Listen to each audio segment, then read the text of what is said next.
Senate will come to order. Chaplain Dr. Black will lead the Senate in prayer.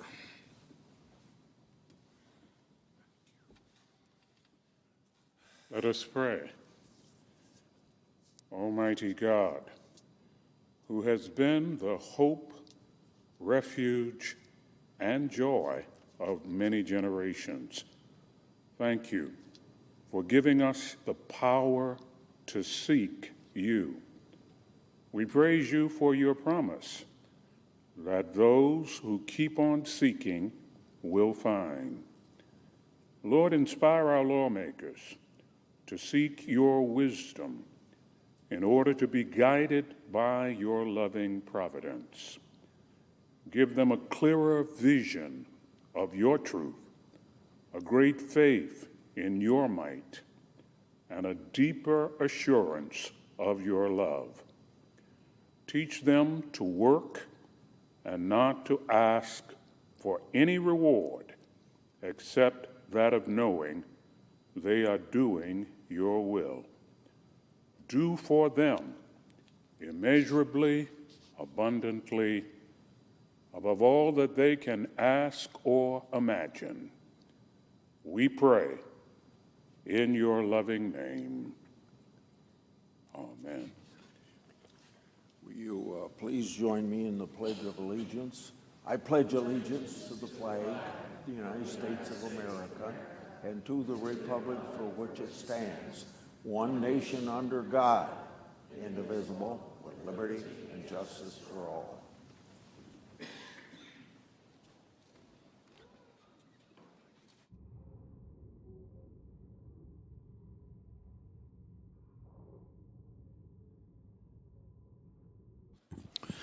Under the previous order, the leadership time is reserved. Under the previous order, the Senate will be in a period of morning business with senators permitted to speak therein for up to 10 minutes each.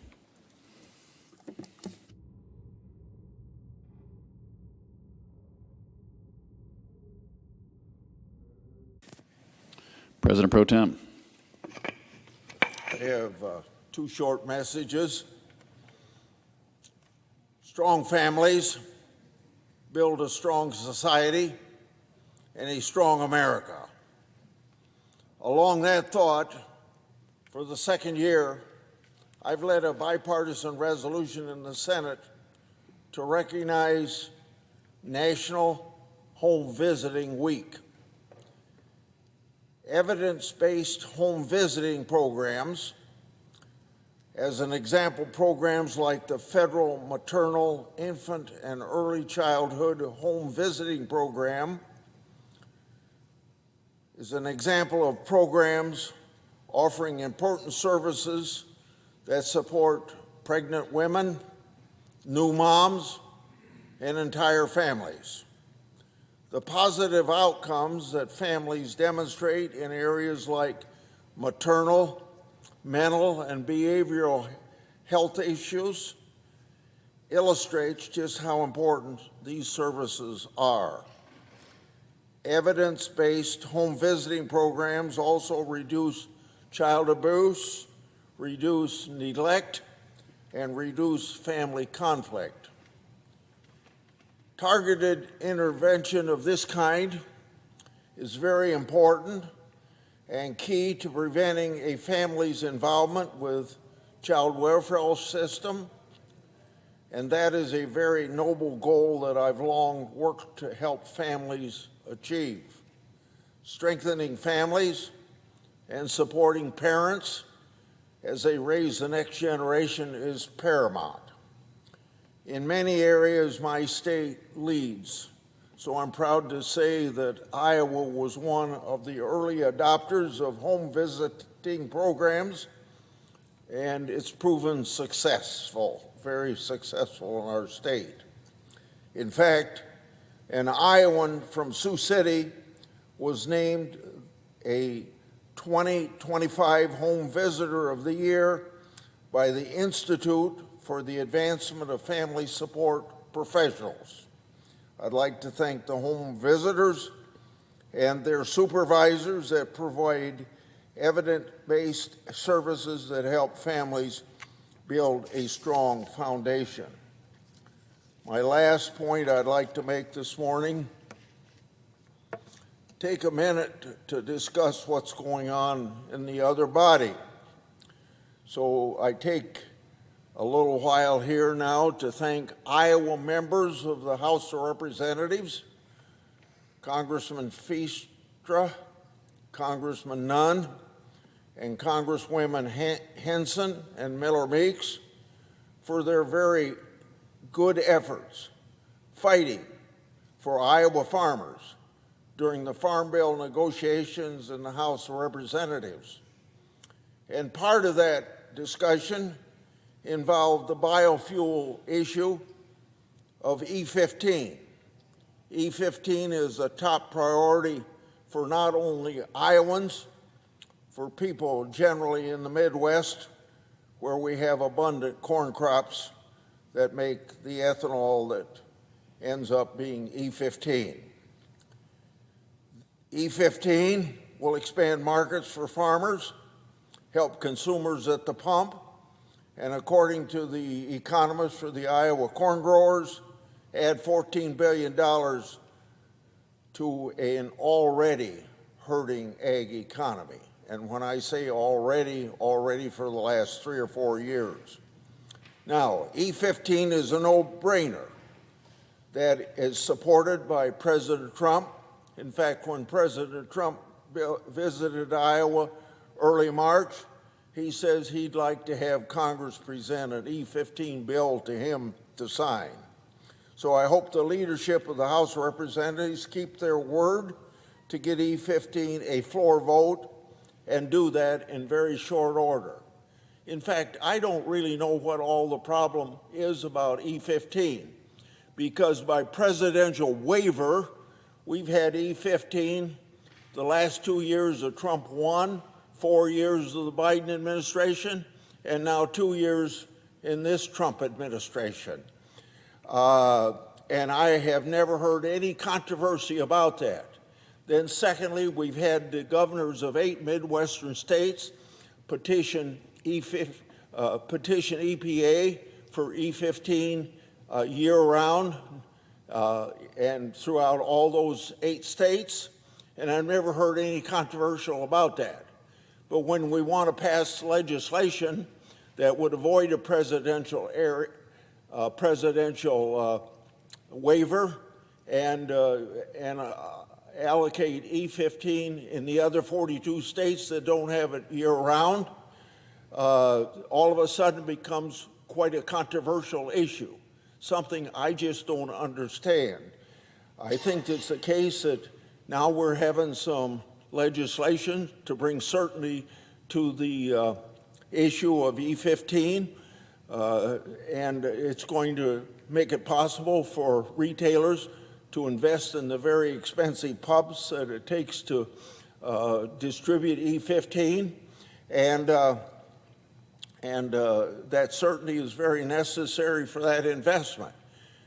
But all of a sudden becomes a very controversial issue where it has not been a controversial issue by presidential waiver or by those 8 state governors petitioning EPA to have it in those states.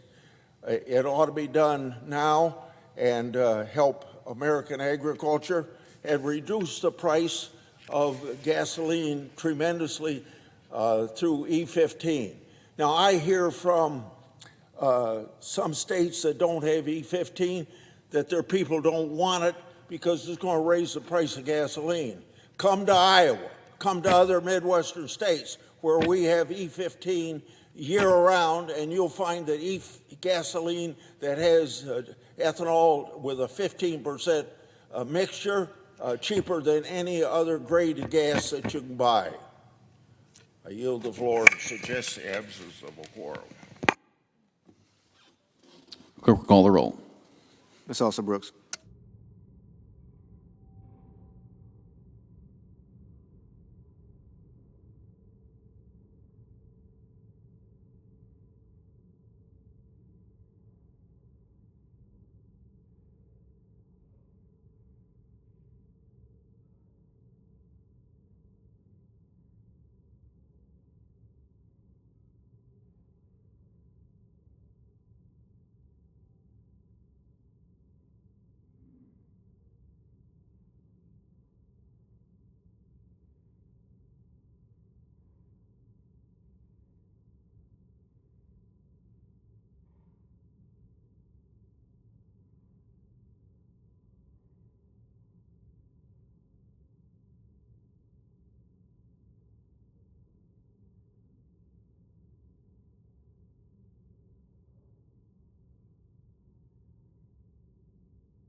Mr. President. Majority Leader. Thank you, Mr. President. I ask unanimous consent the quorum call be suspended. Without objection. Mr. President, we are a nation of immigrants, but we're also a nation of laws. That's a common sense statement and one on which Republicans and Democrats should be able to agree. But lately, Democrats have proved that they don't really think we're a nation of laws. In fact, they don't really seem to care whether some of our laws, particularly laws dealing with border security and illegal immigration, get enforced at all. And they're even trying to defund the very agencies that enforce those laws. That's right, Mr. President. No funding for immigration and customs enforcement. No funding for Border Patrol. This is what passes for a reasonable proposal in the Democrat Party today. Democrats apparently think it's reasonable to have nobody patrolling the southern border. Think it's reasonable to let criminal illegal immigrants continue living freely in our country. If that's the Democrats' position, Mr. President, I guess it just proves how far to the left their party has moved. Mr. President, while our Democrat colleagues try to appeal to the defund the police crowd, Republicans are doing our job. Last week, Senate Republicans moved forward to begin a process that will allow us to fund Border Patrol and Immigration and Customs Enforcement without Democrats. And in order to prevent Democrats from trying to defund law enforcement again in September, we're going to fund these agencies for the next 3 years. We're going to give these law enforcement officers certainty that they won't be used as political pawns by Democrats and that they will be able to do the job that they were hired to do. And that's an important job, Mr. President. Protecting our borders and deporting criminal illegal aliens are essential components of our country's security. It's unfortunate that Democrats don't agree. Last week, the Democrat leader said that Border Patrol and ICE are two agencies that, and I quote, nobody respects in this country, end quote. Nobody respects Border Patrol and ICE. That's what he said. Apparently, the fact that there are men and women putting their lives on the line to ensure dangerous individuals don't enter our country does not merit respect from Senate Democrats. And I guess it's no surprise. After all, Democrats have a history of failing to respect our immigration laws. The Biden administration clearly did not believe in enforcing our immigration laws. And the result was 4 years of record-breaking illegal immigration on President Biden's watch. Millions were coming here illegally every single year. And a whole lot of those people were waved through and allowed to take up residence in this country. And long before the Biden border crisis, Democrat-led cities and states were implementing sanctuary city policies that prevented their law enforcement agencies from working with federal law enforcement to get criminal illegal immigrants off our streets. Mr. President, these misguided policies have had tragic consequences. Laken Riley is just one example. For 2 years, Laken was murdered while out on a run on the campus of the University of Georgia. Her killer was an illegal immigrant who should never have had the opportunity to get near her. He entered the country illegally during the Biden administration, was released into the interior, and was subsequently arrested in New York City, and later issued a citation for shoplifting in Georgia a few short months before Laken's murder. After being arrested in New York City, he was released before Immigration and Customs Enforcement could issue a detainer, a request that police hold an individual so that he can be taken into immigration custody. And so this individual, here in the United States illegally, and subsequently involved in 2 crimes, was free on the University of Georgia campus when Laken Riley went running in February of 2024. Mr. President, a man who had illegally entered our country and then committed not 1 but 2 crimes in our country should not have been free on our streets.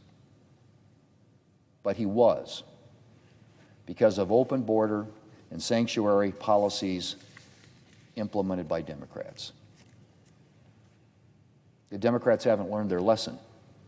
Today, Democrats are advocating for defunding border security and immigration enforcement. They're advocating for a return to the policies that led to tragedies like the murder of Laken Riley. Policies that led to a crisis at the southern border and that made America and Americans less safe. Mr. President, thanks to Democrats, we've seen what happens when our immigration laws aren't enforced. No one wants to go back to that. No one, I guess, but Democrats. We're not about to let that happen. Republicans will continue to work to ensure that our borders are secure and that dangerous criminals are not on our streets. Mr. President, I now would move to proceed to executive session to consider calendar number 728. Questions on the motion? All those in favor say aye. Aye. All opposed, no. The ayes appear to have it. The ayes do have it. Motion is agreed to. Clerk will report the nomination. Nomination, Federal Reserve System, Kevin Warsh of Florida to be a member of the Board of Governors of the Federal Reserve System. Mr. President, I send a cloture motion to the desk. Clerk will report. Cloture motion. We, the undersigned senators, in accordance with the provisions of Rule 22 of the Standing Rules of the Senate, do hereby move to bring to a close debate on the nomination of Kevin Warsh of Florida to be a member of the Board of Governors of the Federal Reserve System, signed by 17 senators as follows. Mr. President, I ask consent the reading of the names be waived, Without objection. and I move to proceed to legislative session. Questions on the motion? All those in favor say aye. Aye. Opposed, nay. Ayes appear to have it. The ayes do have it. Motion is agreed to. Mr. President, I move to proceed to executive session to consider calendar number 727. Questions on the motion? All those in favor say aye. Aye. All opposed, no. The ayes appear to have it. The ayes do have it. Motion is agreed to. Clerk will report nomination. Nomination, Federal Reserve System, Kevin Warsh of Florida to be chairman of the Board of Governors of the Federal Reserve System. I send a cloture motion to the desk. Clerk will report. Cloture motion. We, the undersigned senators, in accordance with the provisions of Rule 22 of the Standing Rules of the Senate, do hereby move to bring to a close debate on the nomination of Kevin Warsh of Florida to be chairman of the Board of Governors of the Federal Reserve System, signed by 17 senators as follows. Mr. President, I ask consent the reading of the names be waived. Without objection. Thank you, Mr. President. I yield the floor.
Mr. President.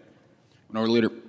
Mr. President, this morning, America received another gut punch about the rising costs that they have to pay, because we learned that inflation rose to 3.5% in March, the highest rate in almost 3 years. You know what that means? The 3.5% increase in inflation means Americans are paying more and more and more. And it means at a time of rising costs that people hate, Donald Trump's making things worse, not better. The historic blunder in Iran is compounding the increase in prices. There was increase in prices before this bad war that Trump never should have called to begin with. The prices were going up for groceries. Prices were going up for electric rates. Prices were going up for health care. Prices were going up for child care. Prices were going up because of tariffs. And then the war, gasoline over $4 a gallon, higher than it's been. Price of crude oil, higher than it has been in a very long time, all because of a war where Trump seems to have no direction, no aim, no purpose, no conclusion. Let me repeat, inflation rose 3.5%. Higher costs on everything, higher costs on groceries, on household essentials, on everything Americans need just to get by. And when oil costs go up, so does fertilizer, so does food, so does anything that travels by truck or train. So these costs are hurting everybody, and it's getting worse. Donald Trump, do you see what the inflation number means? Costs are getting worse. Affordability is getting tougher. People are paying more, all because of you, Donald Trump. Trump said he'd bring costs down on day one. Well, here we're 15 months after Trump took office. Costs are skyrocketing so fast, they're breaking records. And as to the war, which is compounding the increases on inflation, Trump has no plan to show us how to get out of this quagmire, just as he had no plan when he got us into this mess. After weeks of leaving Congress in the dark about the state of Trump's disastrous war, Hegseth came to the Capitol to testify yesterday. What he said was disgraceful. Here's what he said. The biggest challenge, the biggest adversary we face at this point are the reckless, feckless, and defeatist words of congressional Democrats and some Republicans. Give me a break. You caused the war, and your boss, Donald Trump. You got into this mess. You can't get us out of this mess, and so you try to point a finger. People don't buy that. Maybe a few MAGA listeners of Fox News do, but not anybody else. So I say to Hegseth, take a look in the mirror. Our greatest challenge in Iran is Donald Trump and Secretary Hegseth, and Americans know it. The war is unpopular. They blame Trump for it, of course. The greatest obstacle to peace is the incompetence of the Secretary of Defense and of the President of the United States. Hegseth said the war has been an astounding victory and the American people support it. Your intel is off, Secretary Hegseth. Fewer than 1 in 4 Americans think this war has been worthwhile. Let me repeat that to you. Fewer than 1 in 4 Americans think this war has been worthwhile. And a huge number of Republicans and independents, not just Democrats, agree. So stop being partisan, stop pointing fingers, roll up your sleeves, and come to an end to this mess, this quagmire. As for an astounding victory, of course our service members performed impressively. They always do. But they're saddled with the bad decision-making of this president and his cabinet. 13 service members have been killed. American service members have been killed. 400 have been wounded, nearly 400. And the Pentagon says it's spent at least $25 billion on this war so far. Meanwhile, Americans' families are hurting every time they go to the gas station or grocery store, all for no strategic gain. And what Pete Hegseth thinks is, and is that what Pete Hegseth thinks is an astounding victory? You're going to take out a brass band and salute that inflation is up 3.5%? Salute that the Strait of Hormuz is still closed? Salute that we still haven't found the nuclear armaments, the nuclear facilities and potential weaponry that Iran has. None of that has been advanced. So this is not an astounding victory. It's past time that Senate Republicans join Democrats on our War Powers resolution. We forced votes on our resolution 5 times. We're going to force it a 6th time today, and it's going to come back week after week. Republican senators, you can't escape this. You are culpable. You're preventing an end to this war, which Americans want to see the end to the war. Tomorrow marks 60 days since Donald Trump officially notified Congress about his attack on Iran. After we cross that 60-day threshold, there can be no more doubts that he's violating the War Powers Act. Republicans are out of hollow excuses. They're out of hiding places. End this war, Republicans. Bring our troops home. Stop bleeding taxpayer dry.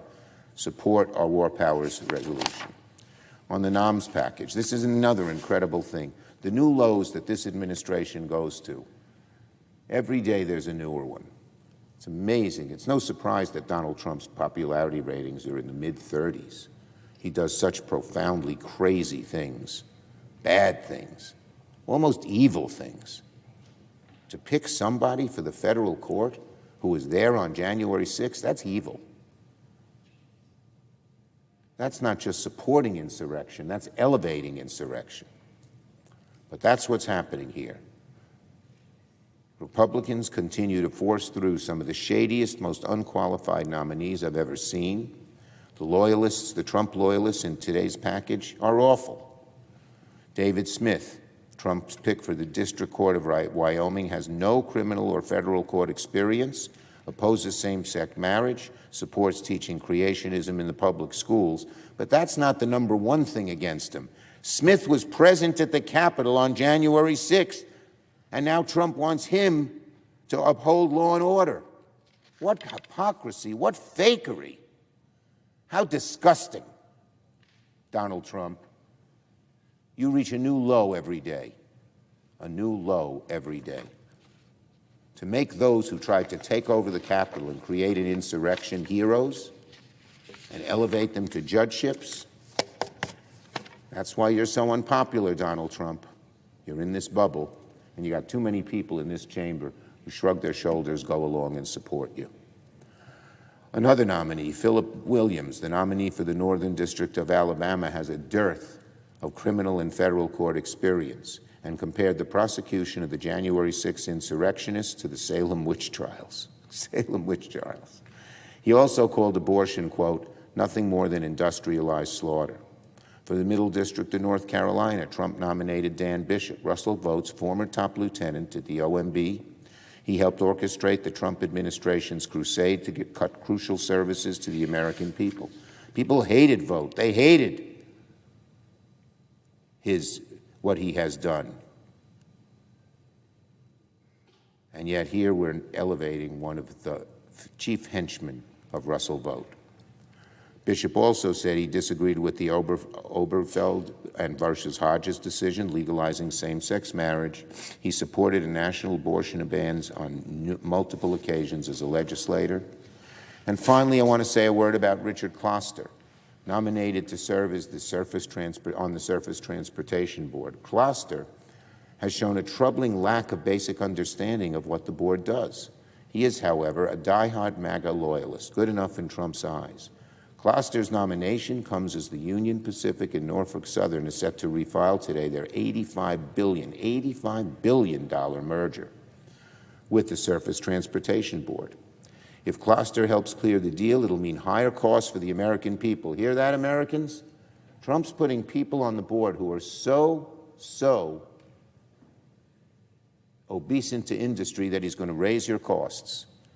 The more the railroads merge, the less competition, the more the consumer, the more the American people pay. And if Kloster's on the board, we're kidding ourselves to think he'd side with workers or consumers over the interests of railroad-backed oligarchs. I could go on, but Americans get the picture. Trump wants to stack the courts in his administration with MAGA loyalists who are hell-bent on threatening our freedoms, our economy, our democracy. And Republicans, even worse, don't even want to put each of these up for a vote. They can lump them all together because they're embarrassed to vote for some of these people, I'm sure of that. On DHS, in a very rare moment, I'm asking Republicans to actually listen to Donald Trump on a particular issue. He's not right very much. He's wrong almost all the time. But on this issue, House Republicans should do what he says, pass the Senate's DHS bill. 2 days ago, Trump OMB issued a memorandum that basically admitted what Democrats have been saying all along. It's because of House Republicans that the Secret Service, FEMA, Coast Guard, TSA, CISA remain unfunded. 35 days since the Senate unanimously passed DHS funding. Every single Democrat supported it, not once but twice. Democrats are not the holdup, and frankly, in this case, Senate Republicans are not the holdup. Speaker Johnson and radical House Republicans are the holdup, and everyone knows it. Even the White House knows it, so they said something yesterday. Republicans, stop dithering, get your act together, pass this legislation today before you leave for a week and send it to the president's desk so he can sign it tonight. I yield the floor, note the absence of a quorum. Clerk will call the roll. Ms. Alsobrooks.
Majority Whip. Mr. President, I ask unanimous consent that quorum call be vitiated. Without objection.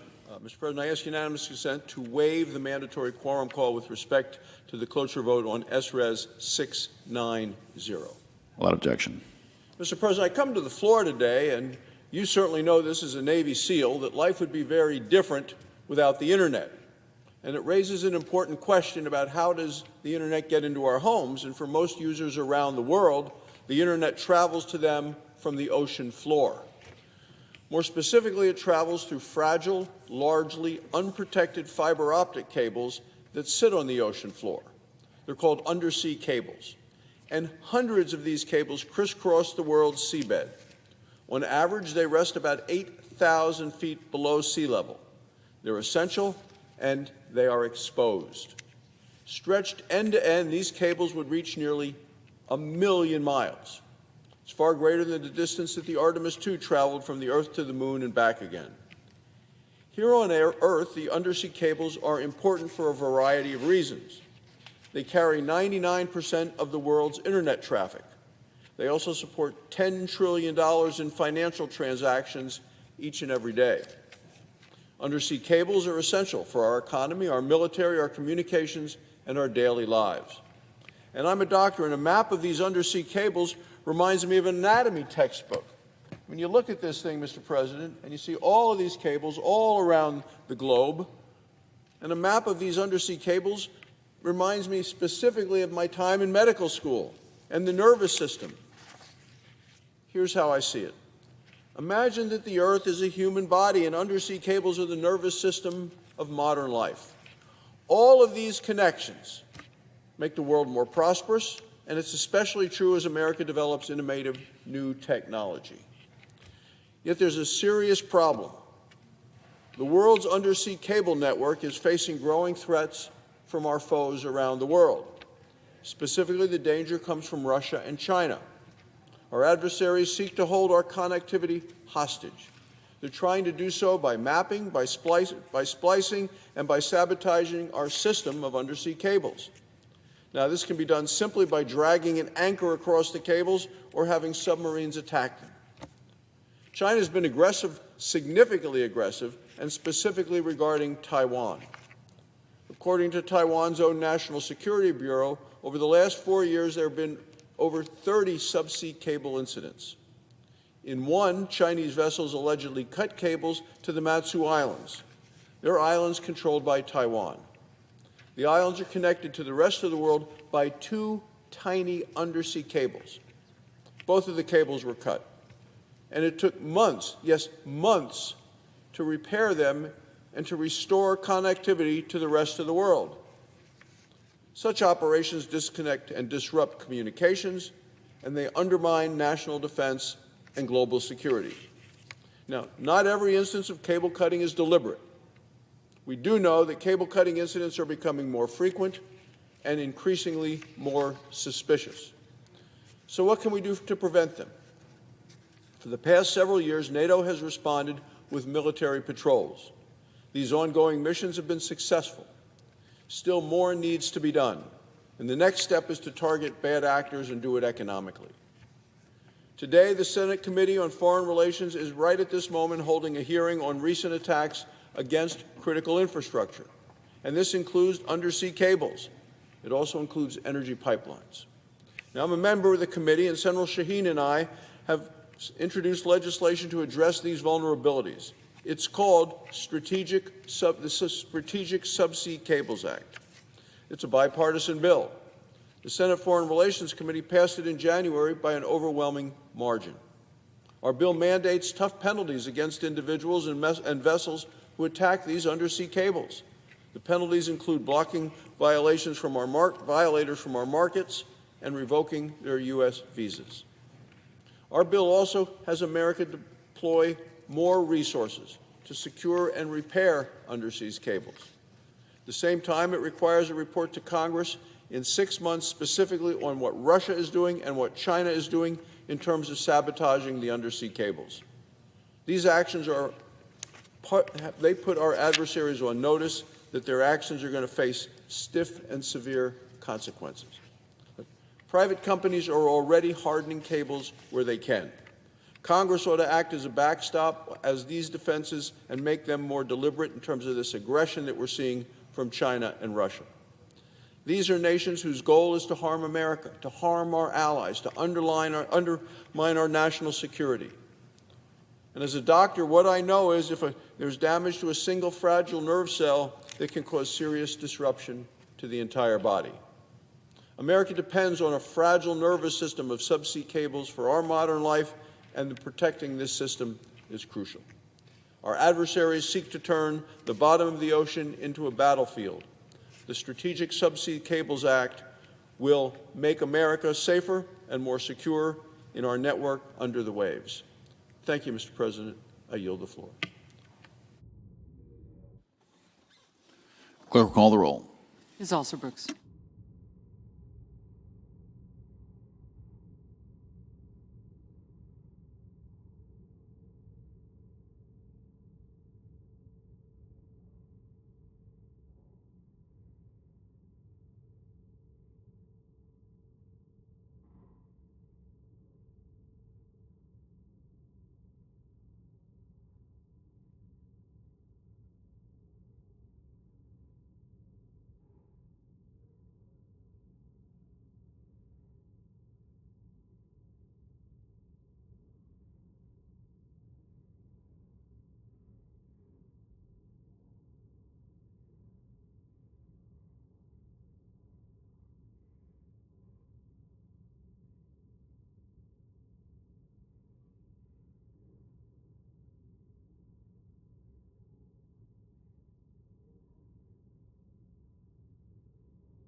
President, Senator Morgan.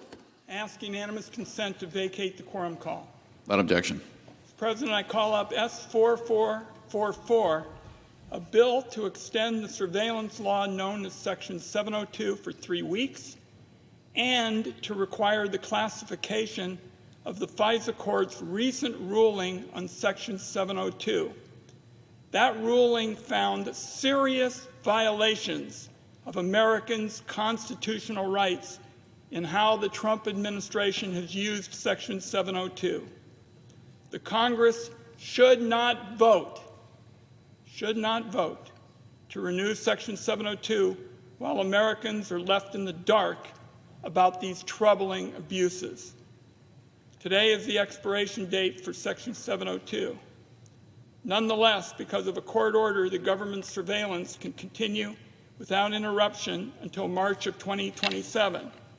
But several senators have made it clear to me that they're uncomfortable with Section 702 expiring. I believe it'll be easier to negotiate reforms to Section 702 if the Congress passes a short-term extension.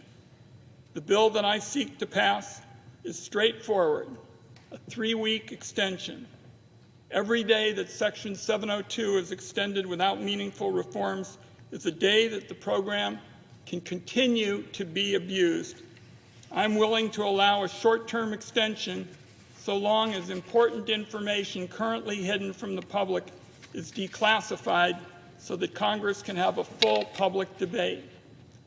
A 3-week extension is more than reasonable. Senators from both parties introduced legislation months ago, and we've been prepared to negotiate. Unfortunately, senators willing to accept business as usual decided to wait. They wanted to just wait around until just before expiration to try to jam through whatever they wanted. That approach failed 2 weeks ago. But senators for business as usual decided they weren't going to use that extra time to do any negotiating. If the House and Senate are given the opportunity to vote on a long-term extension with meaningful reforms to protect the privacy rights of Americans, it's going to pass. 3 weeks is more than enough time to negotiate a reform bill. That is, if members are serious about negotiating. My legislation requires the government to declassify the FISA Court's March 17th ruling on Section 702. The government is already required by law to declassify this court ruling. This is an important part of the debate, Mr. President, and let me repeat that. Declassification is already required by law. All that my bill requires is that the opinion be declassified now before Congress votes on renewing Section 702. The law requiring declassification and public release of the court's rulings isn't even remotely controversial.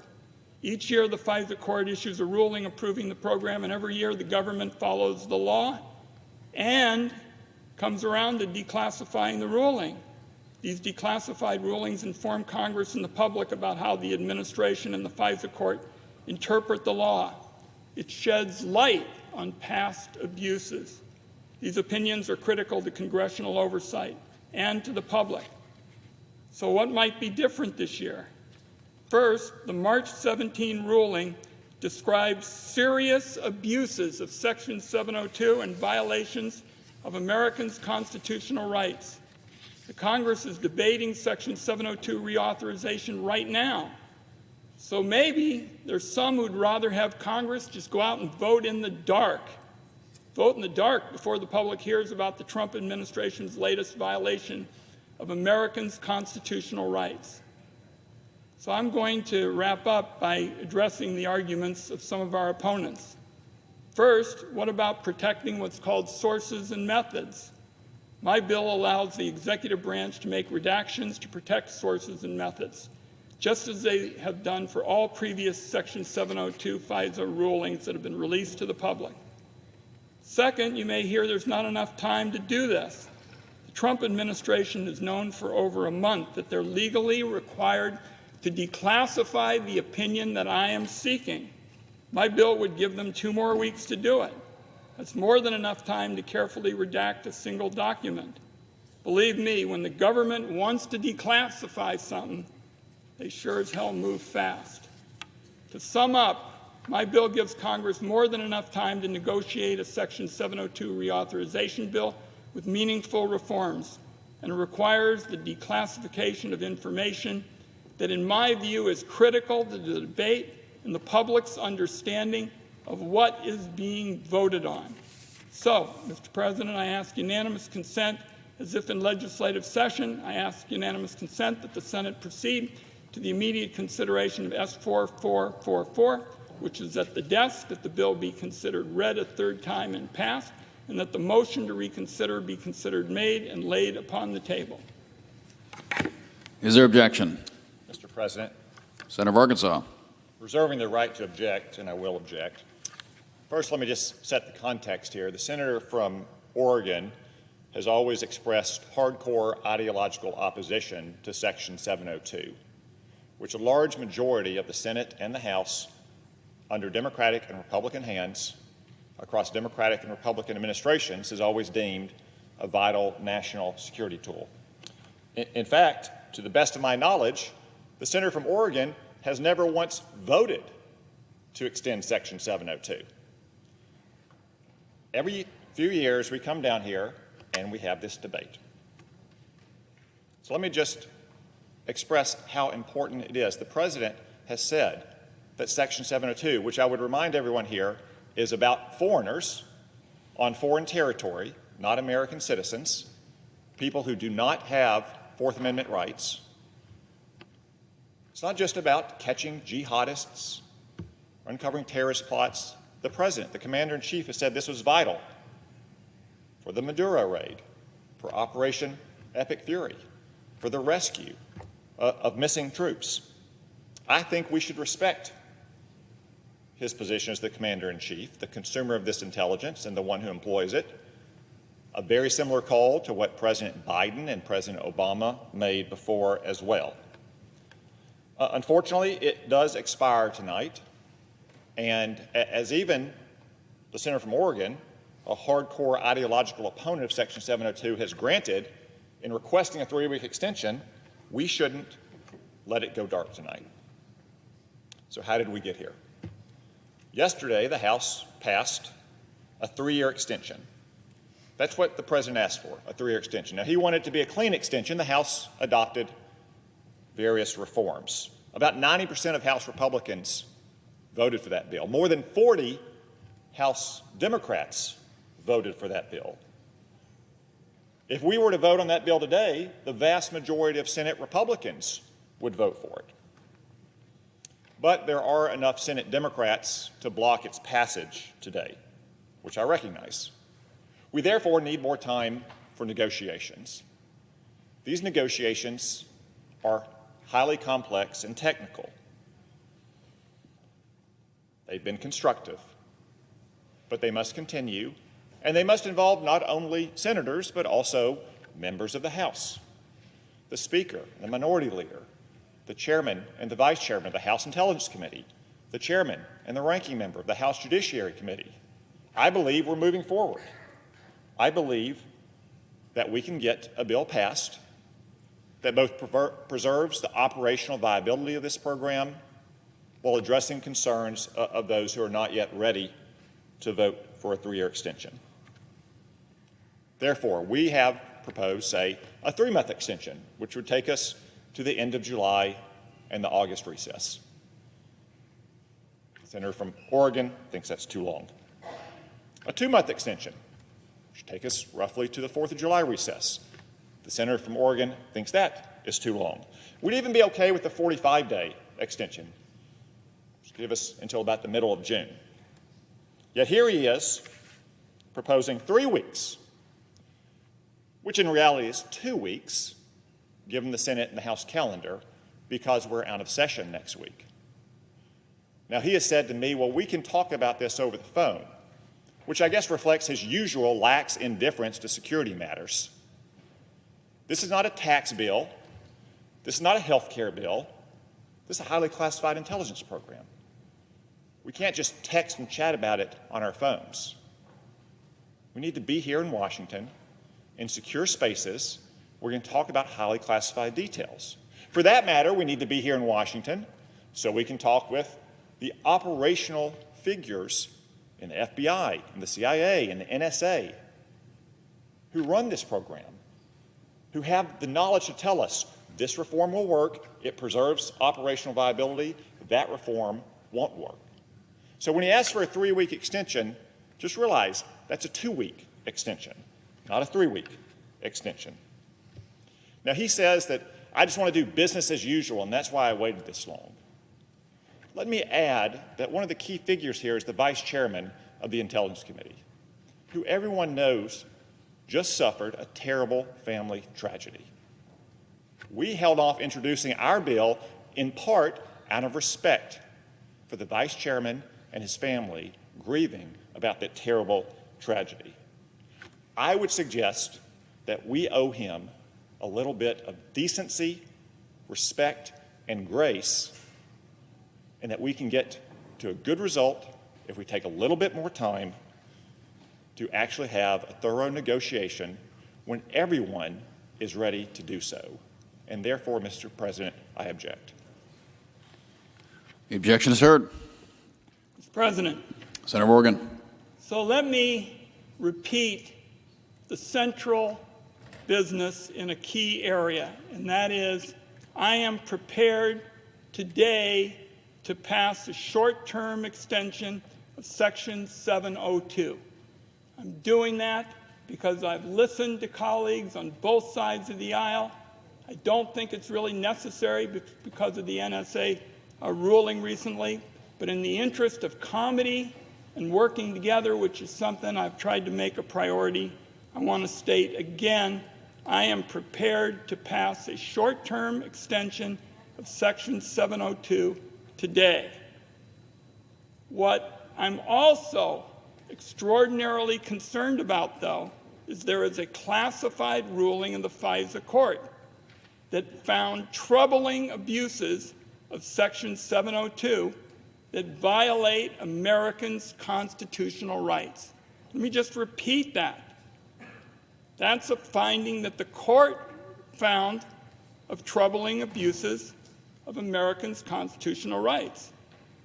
And what I'm beginning to get a sense of is the Trump administration is now so desperate to keep this ruling secret, they would rather let Section 702 expire than make it public, which I believe is the key here, make it public before the vote. The American people deserve to know what the Trump administration is up to before the Congress votes on whether to give Americans greater protections.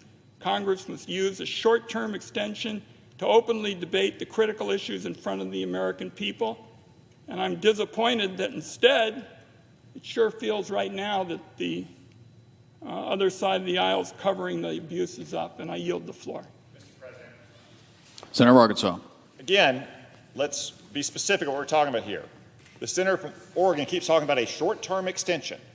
I think most people with some common sense, people sitting in our gallery would say, you know what, a 45-day extension is pretty short-term.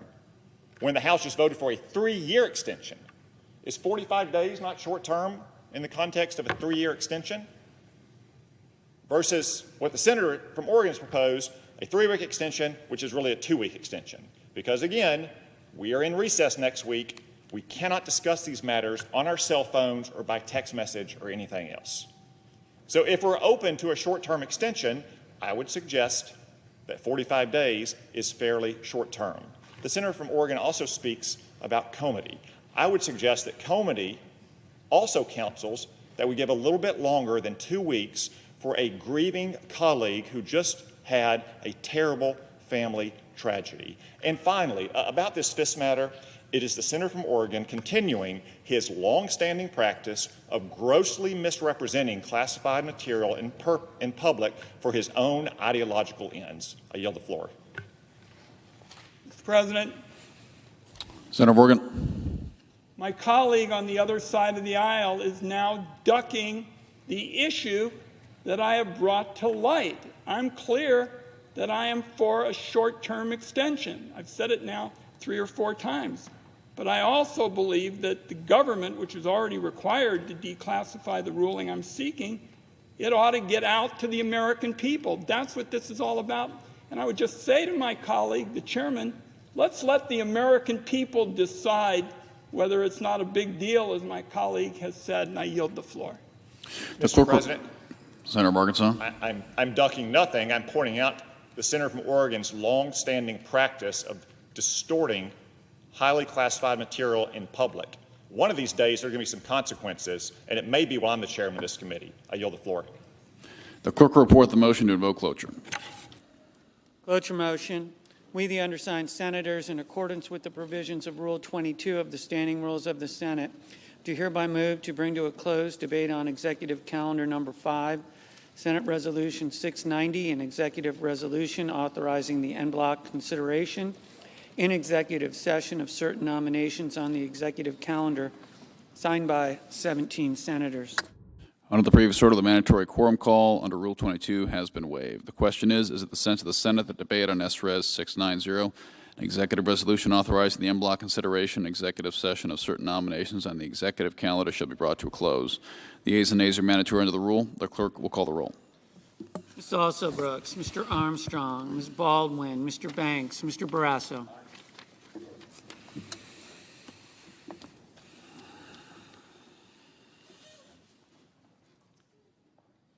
Mr. Bennett.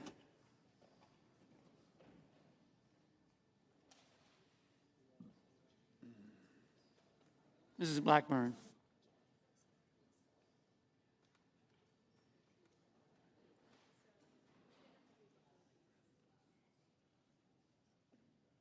Mr. Blumenthal.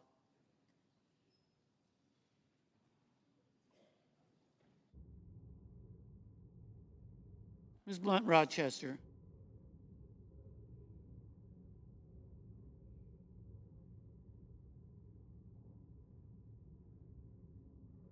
Mr. Booker.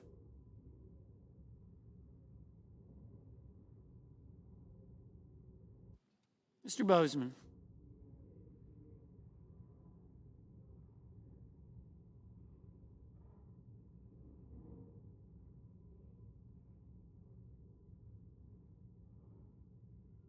Mrs. Brett.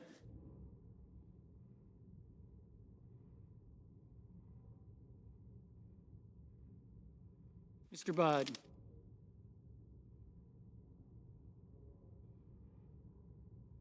Ms. Cantwell.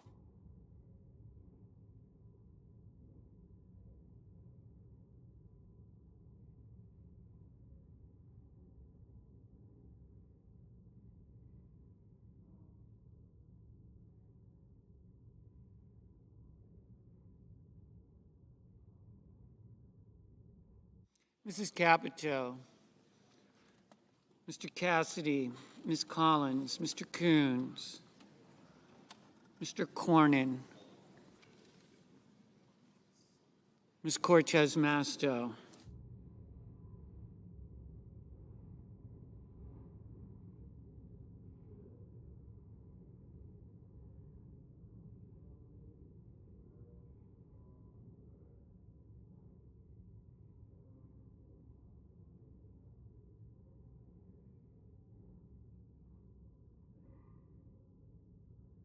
Mr. Cotton, Mr. Kramer,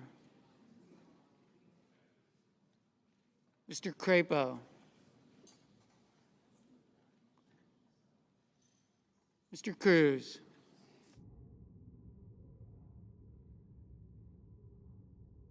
Mr. Curtis,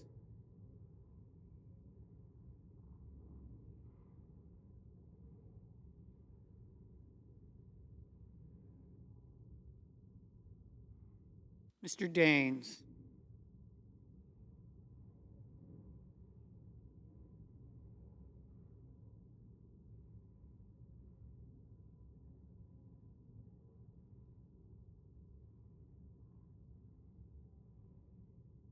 Ms. Duckworth,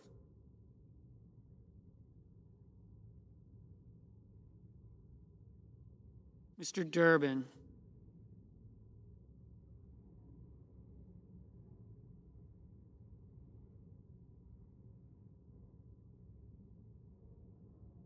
Ernst.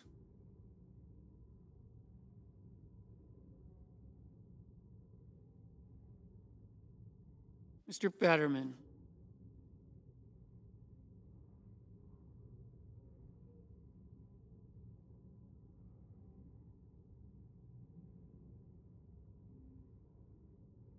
Mrs. Fisher.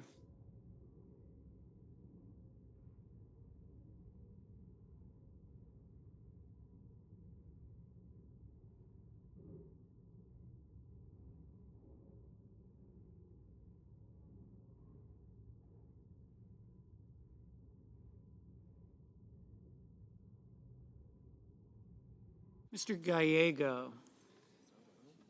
Mrs. Gillibrand. Mr. Graham. Mr. Grassley.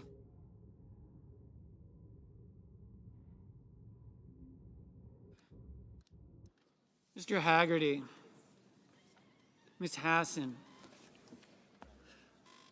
Mr. Hawley. Mr. Heinrich. Mr. Hickenlooper. Ms. Hirono.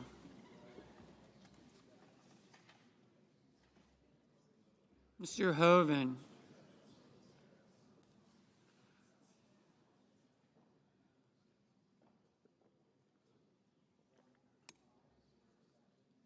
Mr. Husted. Mrs. Hyde-Smith. Agreement, contract, transaction, swap of an excluded commodity as defined in section 1A of the commodities. Mr. Johnson. Mr. Justice. Mr. Kane. Mr. Kelly. Mr. Kennedy. Mr. Kim. That is the category. Mr. King. Ms. Klobuchar. That's how I. Mr. Langford. Mr. Lee. This is trying to limit this. Mr. Lujan. Now, I don't know what that says. Ms. I don't know Lummis. What of the excluded commodities and how that's defined in section 1A. Mr. Markey. Mr. Marshall. Mr. McConnell. Mr. McCormick. Mr. Merkley. Mrs. Moody. Lives here, or do we? Mr. Moran. Mr. Moreno. Yes. Ms. Murkowski. Mr. Murphy. Mrs. Murray. Mr. Ossoff. Mr. Padilla. Mr. Paul. Mr. Peters. Mr. Reed. Mr. Ricketts. Mr. Risch. Ms. Rosen.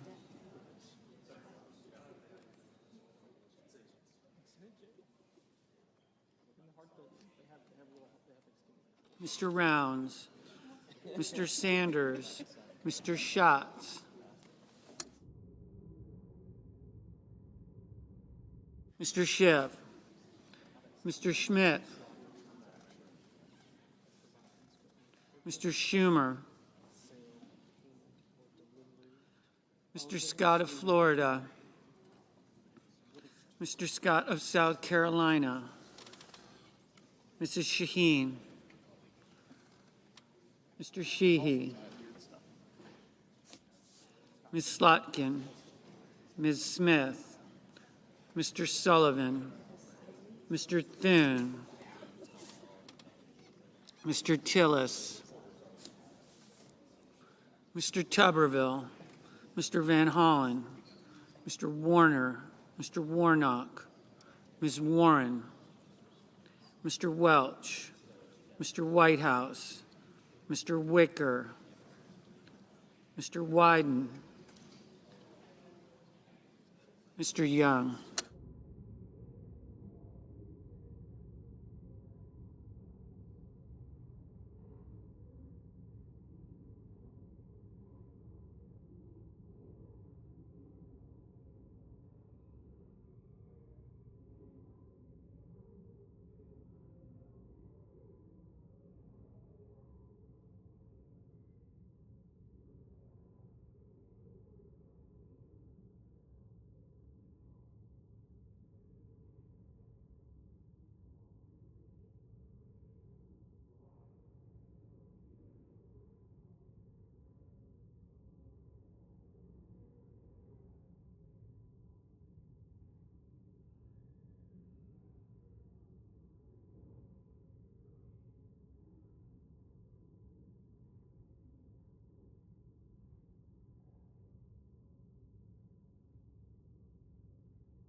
Senators voting in the affirmative: Armstrong, Barrasso, Budd, Cotton, Crapo, Curtis, Daines, Ernst, Justice, Langford, Paul, Scott of Florida, Sheehy. Senators voting in the negative: Bennett, Cortez Masto, Hassan, Heinrich, Hickenlooper, Hirono, Padilla, Peters, Schumer, Smith, Van Hollen, Wyden.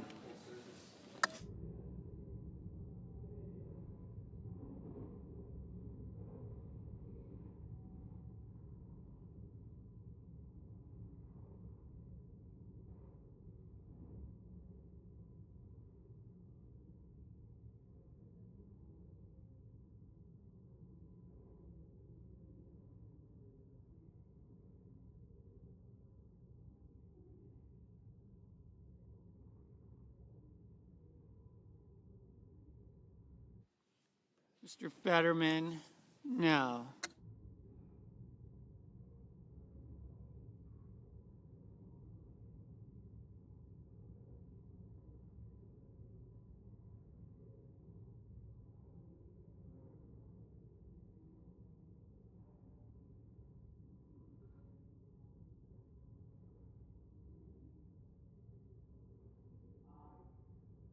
Mr. Wicker, aye.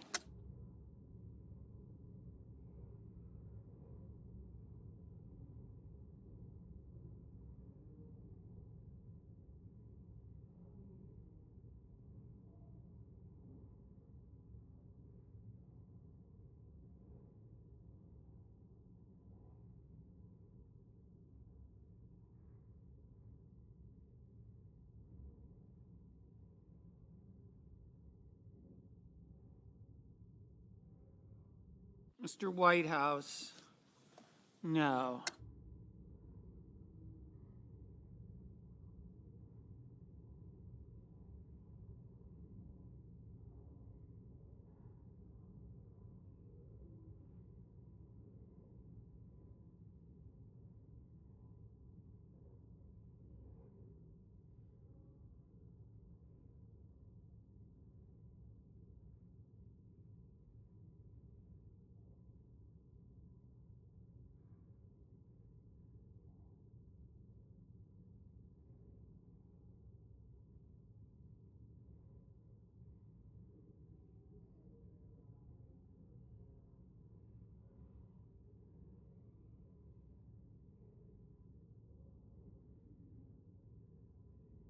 Mr. McCormick, aye. Mr. Johnson, aye.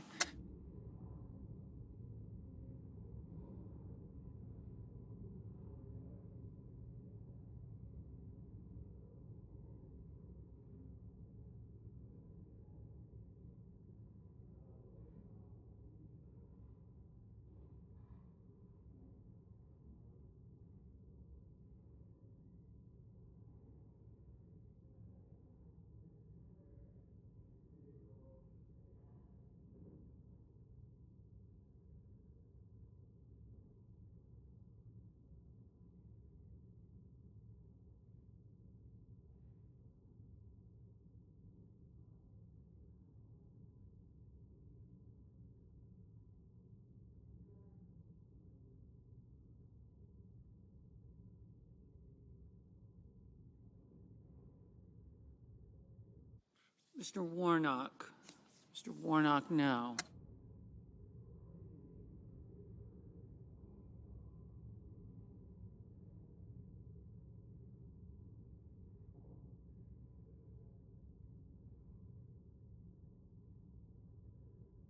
Mr. Blumenthal, no.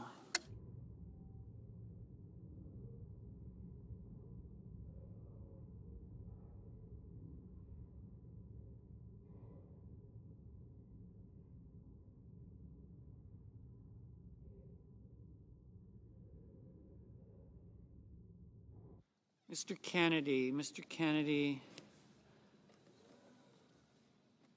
aye.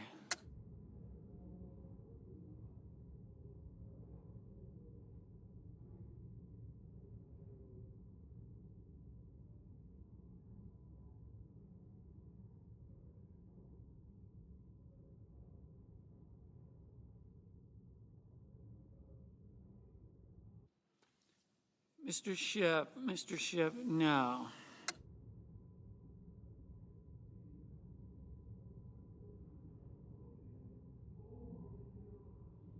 Mr. Moreno, aye. Mr. Booker, no.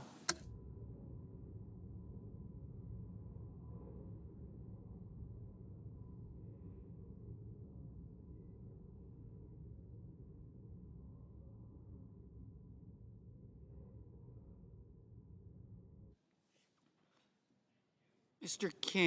King, no. Mr. Kim, no. Mr. Ricketts, aye.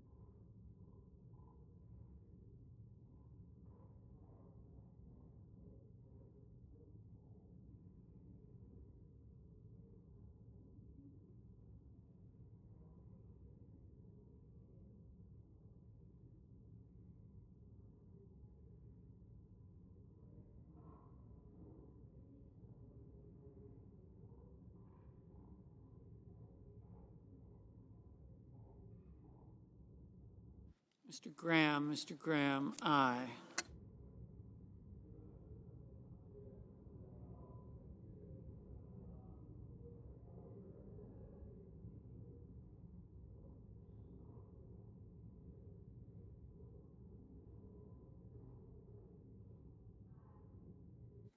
Mrs. Blackburn, aye. Mr. Kelly, no.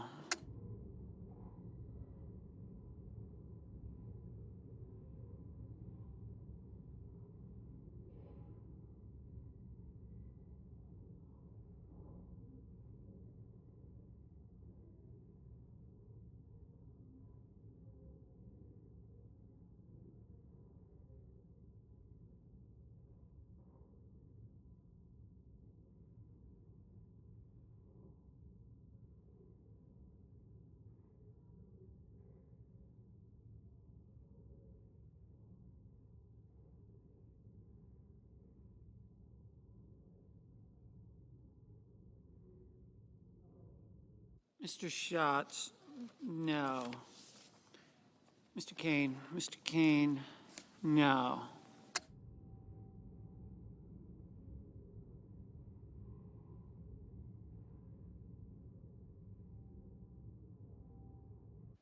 Mr. Cornyn, aye.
Mr. Gallego, no.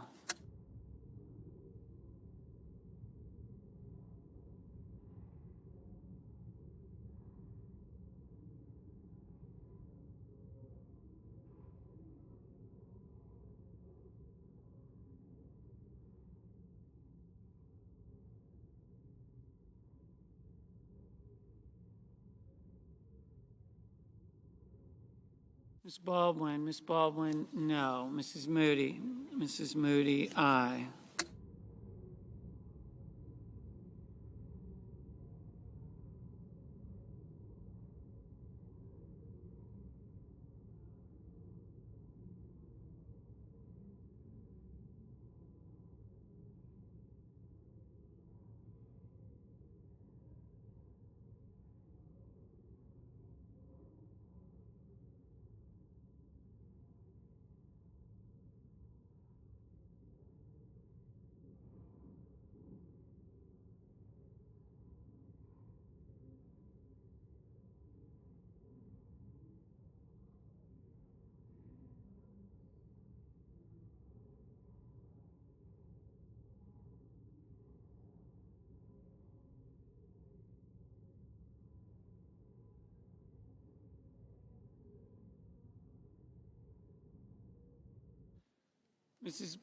Mrs. Brett,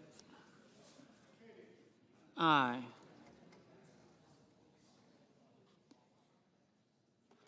Mr. Husted, aye.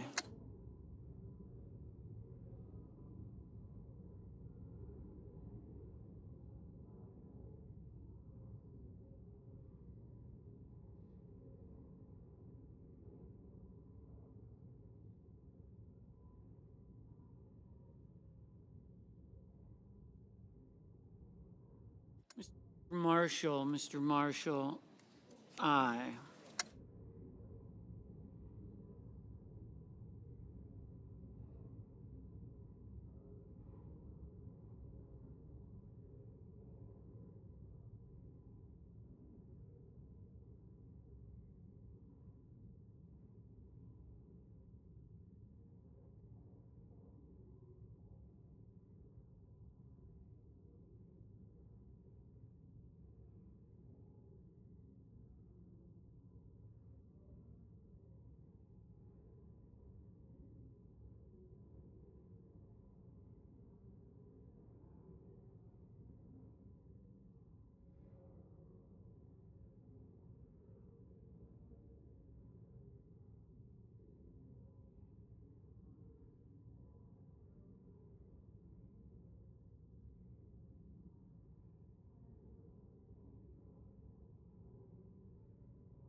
Ms. Slotkin, no.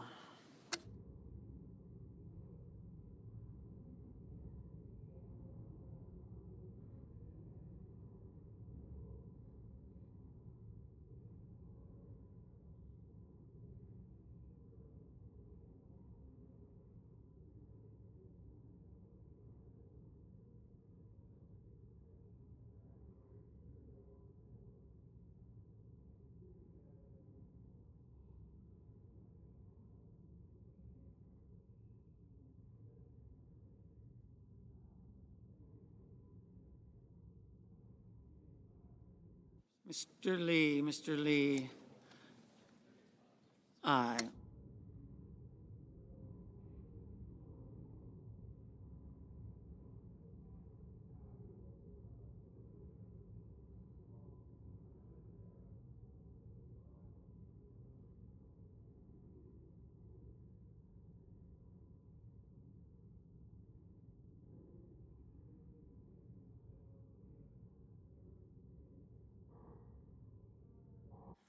Mr. Coons, no. Mr. Hoven, aye.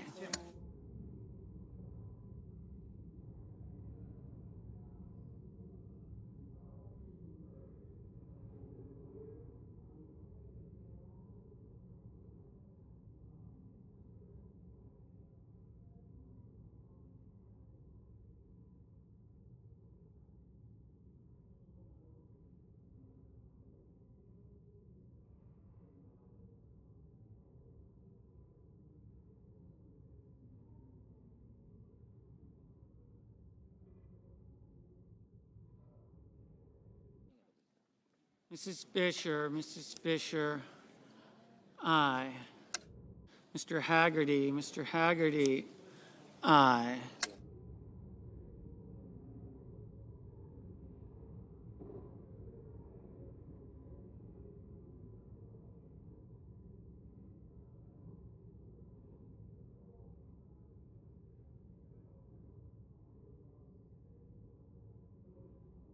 Ms. Cantwell, Ms. Cantwell, no.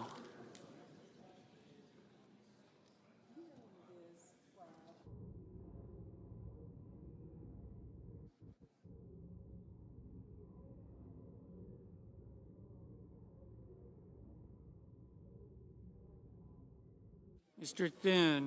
Thune, aye.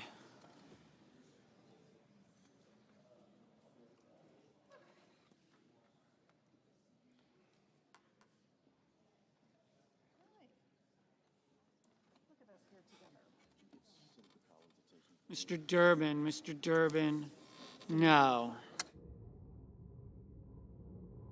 Ms. Collins, aye.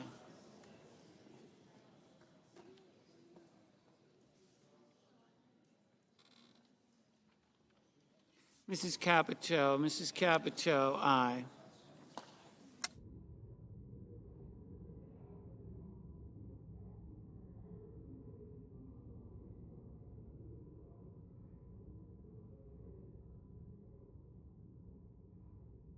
Mr.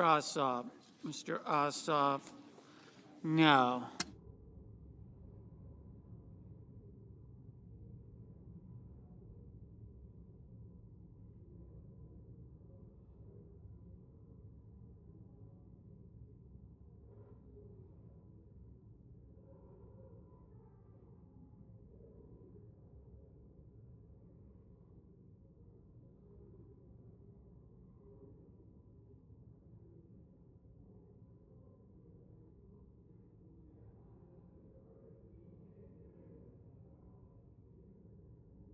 Mr. Cassidy, aye.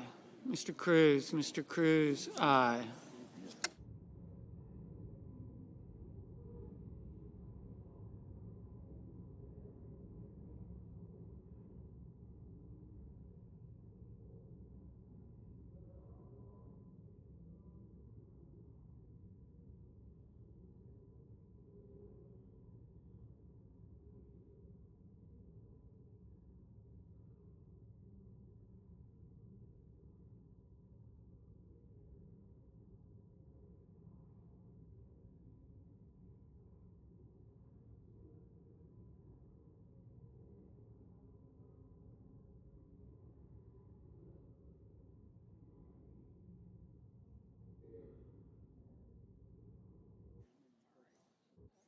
Mr. Warner, no. Ms. Rosen, no.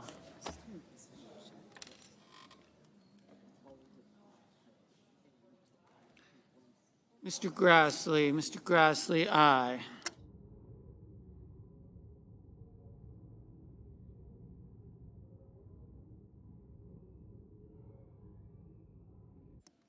Ms. Duckworth, no.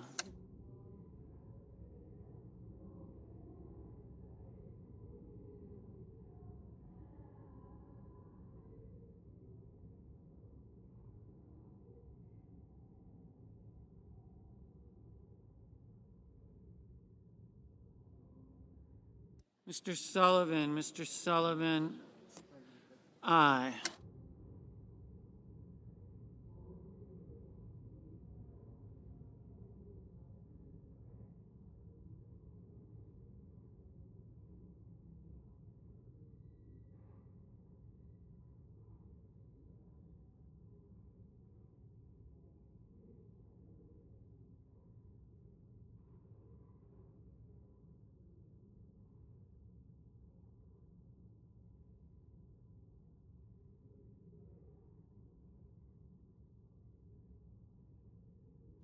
Mrs. Shaheen, no. Mr. Merkley, no.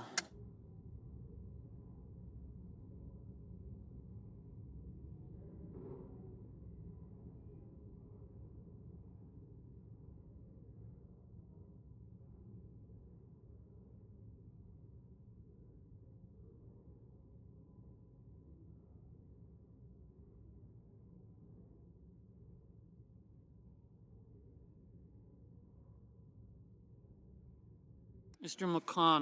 McConnell, aye.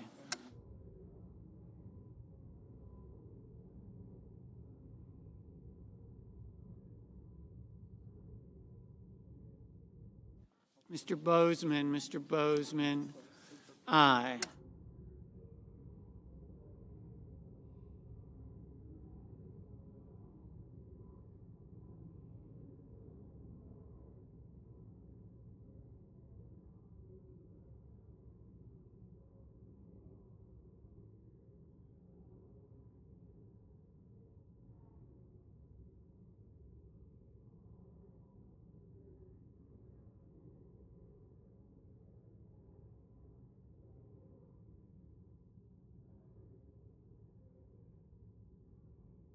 Ms. Alsobrooks, no.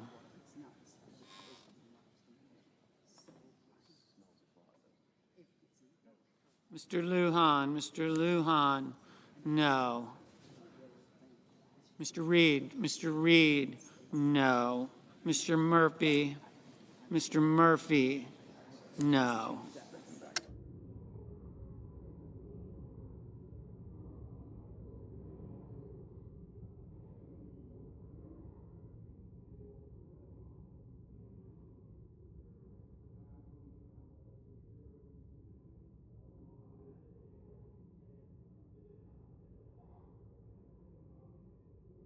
Ms. Blunt Rochester, no.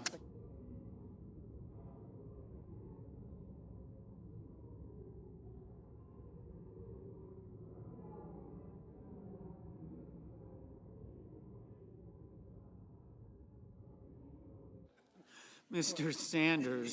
Sanders, no. Ms. Lummis, aye.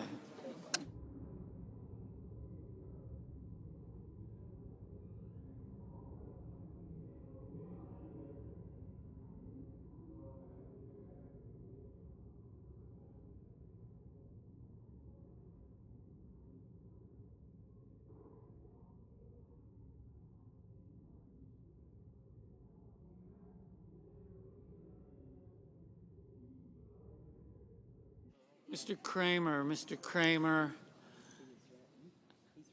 aye.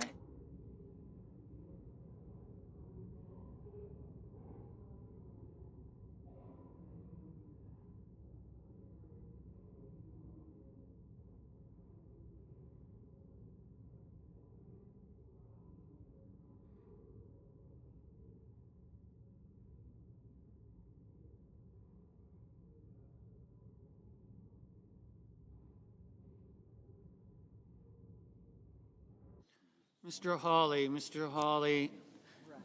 aye.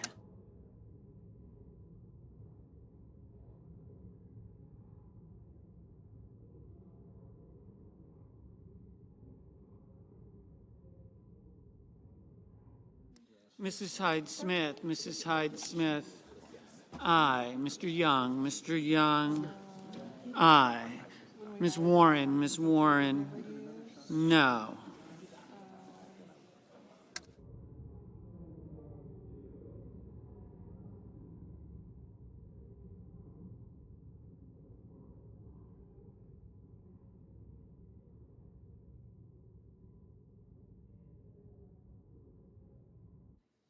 Mr.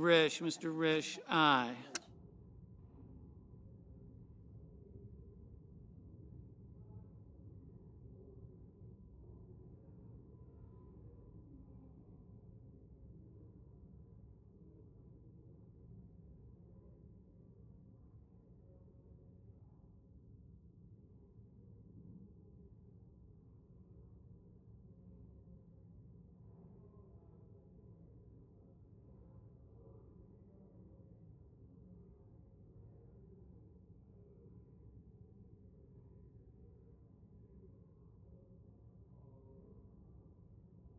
Mr. Tillis, aye.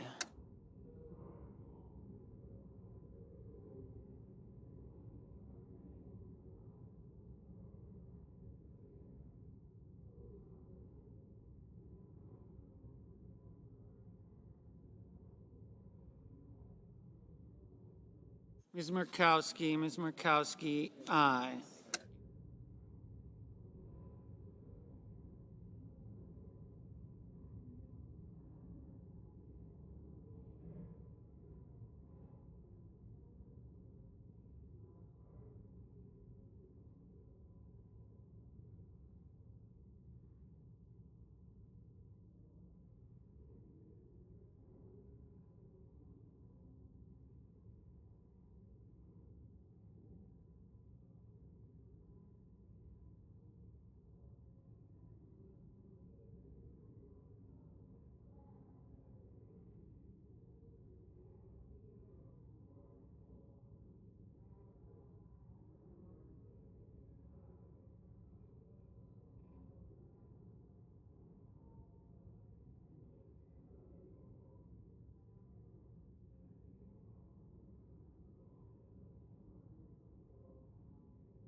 Mr.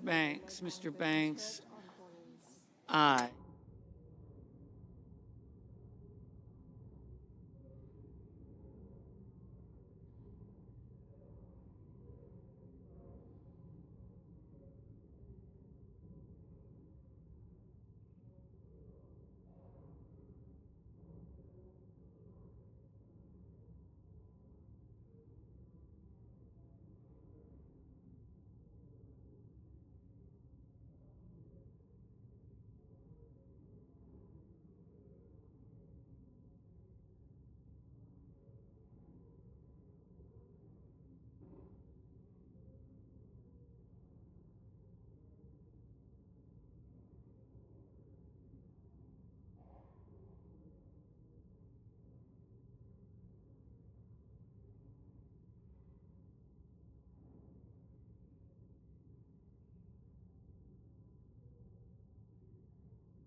Ms. Klobuchar, no.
Mr. Welch, Mr. Welch.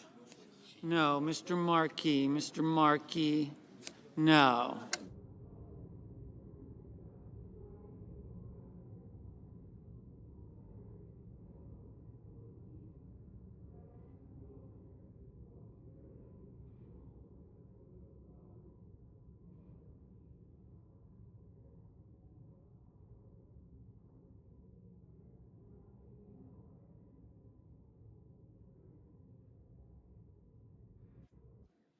Mr. Schmidt, Mr. Schmidt. Aye.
Mr.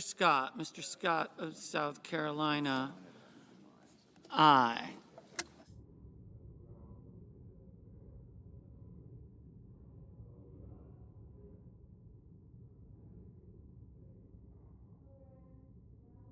Mrs. Gillibrand, Mrs. Gillibrand. No.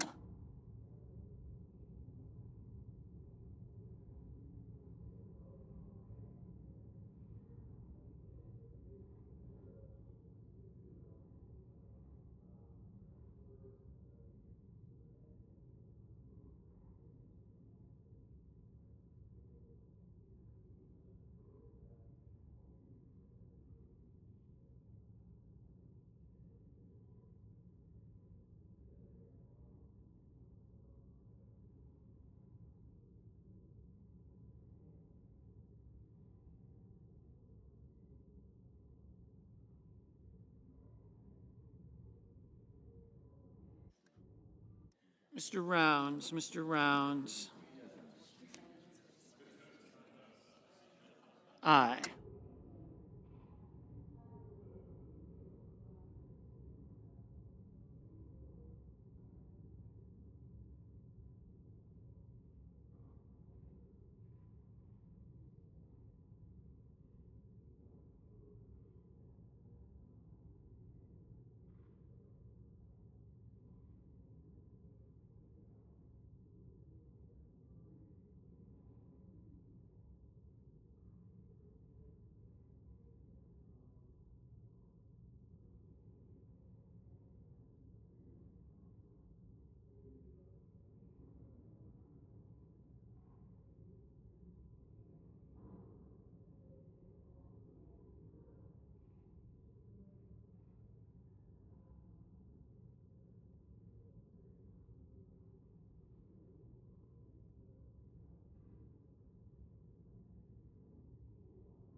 The yeas are 51, the nays are 46. The motion is agreed to.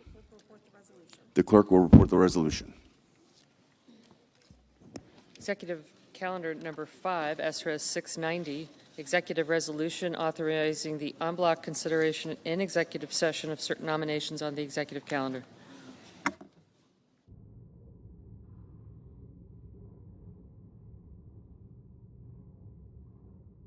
Mr. President. Senator from Texas is recognized. Mr. President, I ask unanimous consent that the Senate proceed to legislative session and be in a period of morning business with senators permitted to speak therein for up to 10 minutes each. Without objection. Mr. President, I have 3 requests for committees to meet during today's session of the Senate. They've been approved by both the majority and minority leaders. Duly noted. Mr. President, I also come to the floor today to seek unanimous consent that the Senate pass H.R. 4371, the House companion to my Kayla Hamilton Act, which passed the House with bipartisan support. This bill is named in honor of Kayla Hamilton, a young woman who was viciously murdered by an MS-13 gang member. This criminal entered the United States as an unaccompanied minor and was released into the custody of an unvetted sponsor. Kayla's death is a tragedy, and I had the honor of meeting her mother, Tammy Nobles, one of the angel moms who came and testified at a hearing I held last summer. Kayla's murder highlights how irresponsible the Biden administration was in handling unaccompanied minors entering the United States during President Biden's 4 years in office. By some counts, there were as many as 500,000 unaccompanied minors who came into the United States during the Biden administration's open border policies and then placed with sponsors, many of whom were unvetted. And many of these so-called unaccompanied children were 17-year-old boys, almost fully grown men. But unfortunately, many of the children, the more vulnerable children, were released to unvetted sponsors, and that should be illegal. If we're going to care about our children, the most vulnerable among us, which is really how a society is judged, how we treat the most vulnerable people in our society, releasing children to unvetted sponsors should be a crime. While Health and Human Services has reformed its policies under President Trump, the careless, and I would say reckless way that unaccompanied minors were handled by the Biden administration was shameful.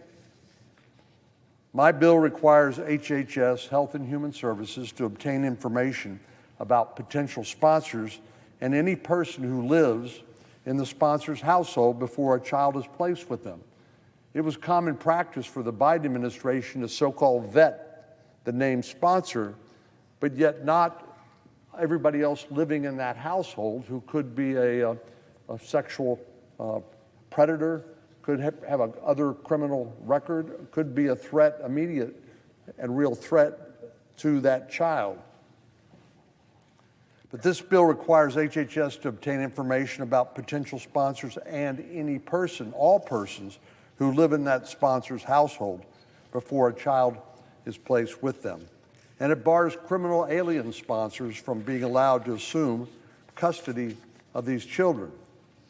This bill also requires Health and Human Services to conduct mandatory checks on all unaccompanied children, including considering whether an unaccompanied child poses a danger to themselves or the community, contacting the consulate or embassy or their home country, and vetting them for ties to criminal organizations. As I said, some of these children were very vulnerable, but others were almost grown men in many instances. And without proper vetting of these unaccompanied children, and a child, of course, is anybody under the age of 18, that in itself is a danger that should stop. It's only common sense that we should not place our children in the custody of criminals, and we should also vet the unaccompanied minors themselves, including for ties to gangs and existing criminal histories. I urge the adoption of this legislation, and I would ask, Mr. President, unanimous consent that the Senate proceed to the immediate consideration of H.R. 4371, which was received from the House. And further, I ask that the bill be considered read a third time and passed, and that the motion to reconsider be considered made and laid upon the table. Is there an objection? Mr. President. Senator from Connecticut is recognized. Reserving the right to object. I think Senator Cornyn and I share a goal, actually multiple goals. One is to adequately protect children who are crossing the border by themselves, to make sure that they are in adequate, humane, and appropriate placements, but also to vet individuals, including young unaccompanied minors who are crossing the border, to make sure that they are not a danger to themselves or to others. I'm going to object to this bill today. It's a pretty comprehensive rewrite of a lot of the laws relative to the detention of minors. And well, I think we can probably come to some common ground here. As I read this bill in preparation for the senator's unanimous consent request, it looks as if it has a number of measures that would actually be seriously detrimental to vulnerable kids who pose no threat to themselves or to others. Let me just give you one example, and it's a pretty significant problem with this bill that maybe we can clear up. This bill does not allow for unaccompanied minors to be immediately reunited with their biological parent if their parent is a TPS holder, if their parent is applying for asylum, if their parent is a refugee, if their parent is here on a student visa. And so there are going to be a whole bunch of kids who are not going to be reunited with their parent, which I think we have always agreed is the proper course, if possible, because of some of the underlying provisions in this bill. So I just think that this has to go through another round of edits and work before it's ready to come to the floor. I will also note that this administration sold us on their new immigration policy based on the fact that they were going to be going after the worst of the worst. They're going to be going after immigrants who pose a danger to the community. And I think that's what Senator Cornyn's goal is here, to make sure that we aren't bringing into the country young people that might present a danger to others. But of course, the facts do not back up the administration's claim. What we have learned after a year and a half is that this administration is not going after the worst of the worst. 85% of the people they are detaining have no criminal history at all. 95% of the people they are detaining have no history of violence at all. They are roaming American streets just looking for anybody with an accent. I am all for an immigration policy that tries to target the very, very small number of people entering this country who may pose a danger to Americans. The reality still is that immigrants commit crimes at rates lower than natural-born citizens, but we are in league on the underlying goal. I just think this bill doesn't get there, and in fact, this bill may do a lot of harm to kids who pose absolutely no threat to themselves or to others, and for that reason, I would object. The objection is heard. Mr. President. Senator from Texas. Mr. President, as I listened to our colleague, he basically says the perfect is the enemy of the good. So the good thing about this legislation is it would protect a lot of innocent, vulnerable children, something the Biden administration turned a blind eye to during 4 years of its open border policies. There is untold misery and hardship for these children who came here to the United States because the Biden administration said, if you come by yourself, we're going to turn you loose and let you into the country. So desperate parents sent their children from faraway places to come to the United States only to be placed with individuals who were not properly vetted, and certainly households that could have involved sexual offenders and other predators and crimes. We don't know how many of them are recruited into gangs, trafficked for sex or involuntary labor. This is a catastrophe that I think we've only begun to understand. Now, thank goodness Tom Homan and the Immigration and Customs Enforcement have rescued many of these children, but nowhere near the number that have been released into the country by the Biden administration. I don't know how much longer we can continue to turn a blind eye to the harm being caused to these children under the pretense of open borders and generous immigration policies. It's hardly generous to condemn a child to a life of sex trafficking or to be an object of harm from a person who wants to take advantage of them for labor or sexual favors or what you name it. So I think it's beyond disappointing that we have an objection to this, and I find the excuses given by our colleague from Connecticut to be just insufficient. By not fitting the sponsors who receive these unaccompanied children, the Biden administration encouraged and incentivized the irresponsible treatment of these kids. We don't know if they went to school. We don't know if they got the health care that they need in order to stay healthy. We don't know. And the Biden administration took the outrageous position that it's not their responsibility. Once the kids came to the United States and were placed with a sponsor, the Biden administration went, our job's done. And now it's up to the Child Protective Services in the various states to look after these kids. Well, we know that Child Protective Services in the states are generally overwhelmed anyway, and to say that we have to wait for a child to be killed, raped, murdered, denied access to basic health care and education services before we can help them out is outrageous. The only way to prevent this from happening in the future is to enforce our laws. And we know who the adults are who are claiming these children and make sure they aren't a threat to their health, safety, and welfare. Our children should not have to continue to pay the price for adults who break the law. And releasing minors into the custody of criminals is certainly not the answer.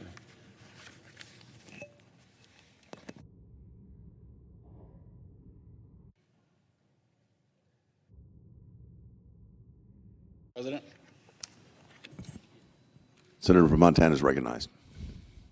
Thank you, Mr. President. We saw last weekend a terrible event and yet again a product which is of a self-governing society, which is sometimes we get mad at each other and sometimes that anger expresses itself at our elected leaders in tragic ways. And in a third assassination attempt against our president at a venue that we also saw President Reagan over 40 years ago also was attacked at this venue. Unfortunately, that attempt was almost successful. Thank God it wasn't. And presidents of both parties have been subject to violence throughout the course of our republic. And that's part of what comes with being a self-governing nation, as things can get messy. And unfortunately, that's a reality of democracy and of living in a republic. But we don't have to make it easy. And we should be able to host, as the most powerful nation in the history of the world, we should be able to have events in our nation's capital anchored by our president of either party, of cabinet members. We should be able to host heads of state without the expectation that gunfire will erupt at our places of gathering, that our nation can host other nations here without them having to worry about being gunned down at an event that is hosting the President of the United States. Our State Department issues travel advisories for other countries for exactly these reasons, and yet it happens right here in Washington, D.C. So it's incumbent upon us to make sure we can protect not just our own people, but also members of our government who are protecting and leading the greatest nation in the history of the world. The President has the statutory authority to make modifications, to make additions to federal facilities, particularly the White House. And the Ballroom Project has long been considered by both presidents of both parties throughout the years. And the White House has been modified by Democrat and Republican presidents alike to make sure that our residence for the head of state can be safe, can be efficient, and can be a place of honor to host foreign heads of state as well as our very own citizens. Unfortunately, recently a district court decided in a partisan ruling that the president did not have the authority to do this. This is incorrect. The president does have the authority. And the events of last weekend reminded us why both parties need to be able to have a head of state, an elected president of the United States that can host events in a safe, secure location, that can host an appropriate number of people, and not have to worry about violence erupting. The Ballroom Project, as proposed by President Trump, would create a safe and secure location entirely funded by private donations. No taxpayer dollars being spent. At a time when we are worried about our national debt, our ballooning debt, and we're trying to explain to Americans how we're going to make their lives more affordable, we should not be spending their money on a project like this, and we are not. This is private donations. And today I'm proposing the unanimous consent a bill that would enshrine the already existing right of this White House, of any administration, of any president of either party, to make modifications of the presidential residence, and in this case, modifications that are for the express purpose of a safe, secure venue paid for by private donations, not taxpayer dollars. And this legislation specifically includes language to ensure no donor can receive favorable treatment from any administration or any legislative body in exchange for these. These are donations from companies who have benefited from the greatest economy in the history of mankind. These are companies who recognize they are lucky to be American companies doing business in our nation, and they are giving back to this great nation by helping ensure our head of state can host functions in a safe, secure, and world-class venue. I ask for support for this bill. I ask for support for the American president to be able to host world-class events because we all deserve to be safe and secure. And this facility never has been more so needed than the events of last weekend illustrated that now is the time to do this, and I hope this passes. I hope my colleagues allow this to pass so we can green light this project to move forward.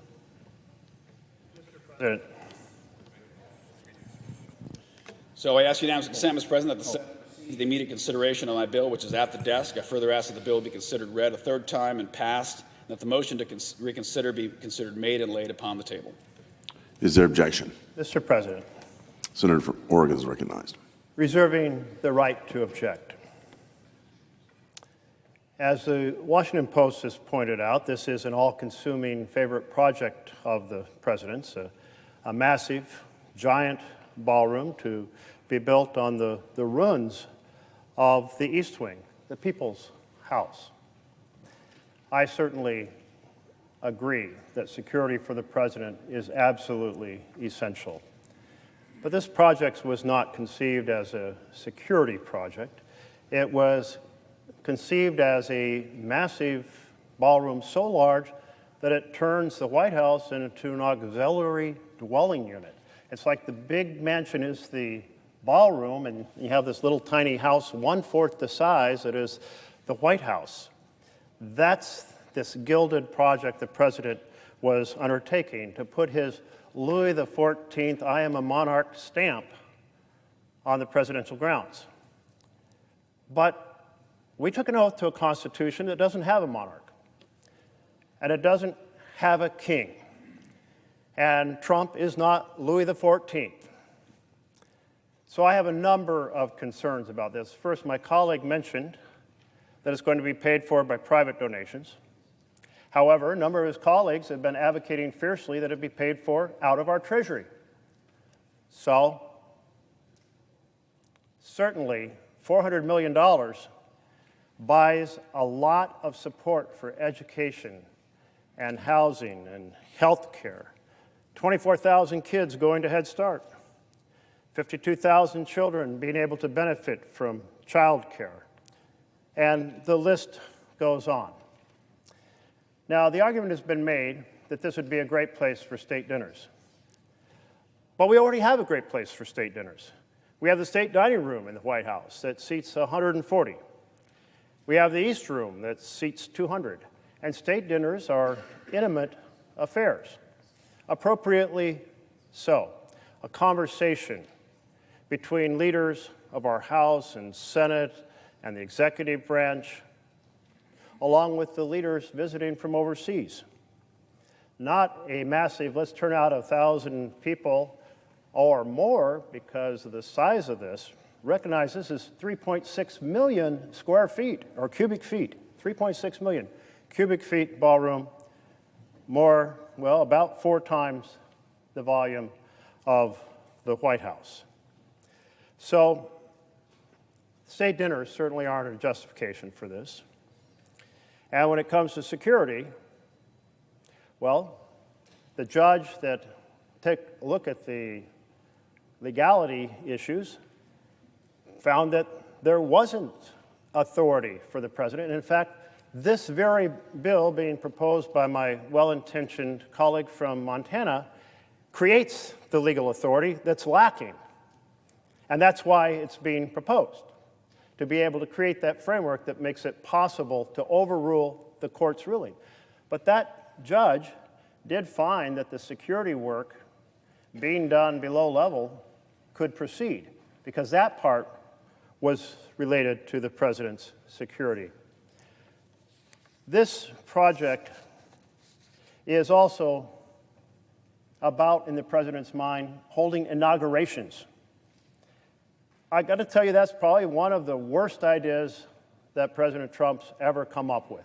Hide away the inauguration in a ballroom, as opposed to doing it on the Mall.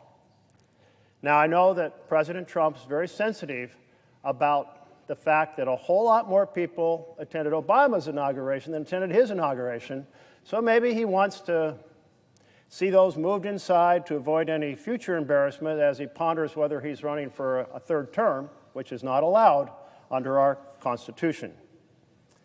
But what this type of ballroom does do, it's a massive fundraising scheme. A massive fundraising scheme. You can seat 1,000 people at once, all these people who make those massive donations and all their friends, all those people who donate to campaigns. Oh, let's invite them to come be at this massive ballroom. But that is not a great idea. Philip Kennicott put it this way: Trump has previously been unable to convince the American public that the White House needs an ornate entertainment venue that would dwarf the historic mansion. Now, he seeks to convince them he can't be safe without one. This suggests he plans to leave behind not just a radically transformed White House complex, but a different conception of the presidency. And what is that conception? That conception is the president has the powers of an authoritarian ruler, of a king. They have a fancy name for it. It's called a unitary executive. And the president has proceeded to utilize 10 different strategies to undermine the checks and balances of our Constitution. But building this Louis XIV gilded ballroom for fundraising and to symbolize that the president is a king, hell no. Mr. President, I object. The objection is heard.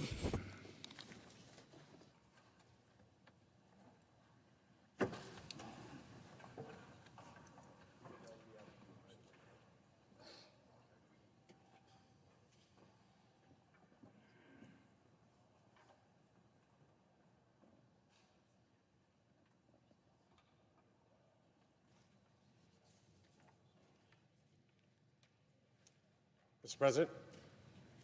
The senator from Ohio is recognized.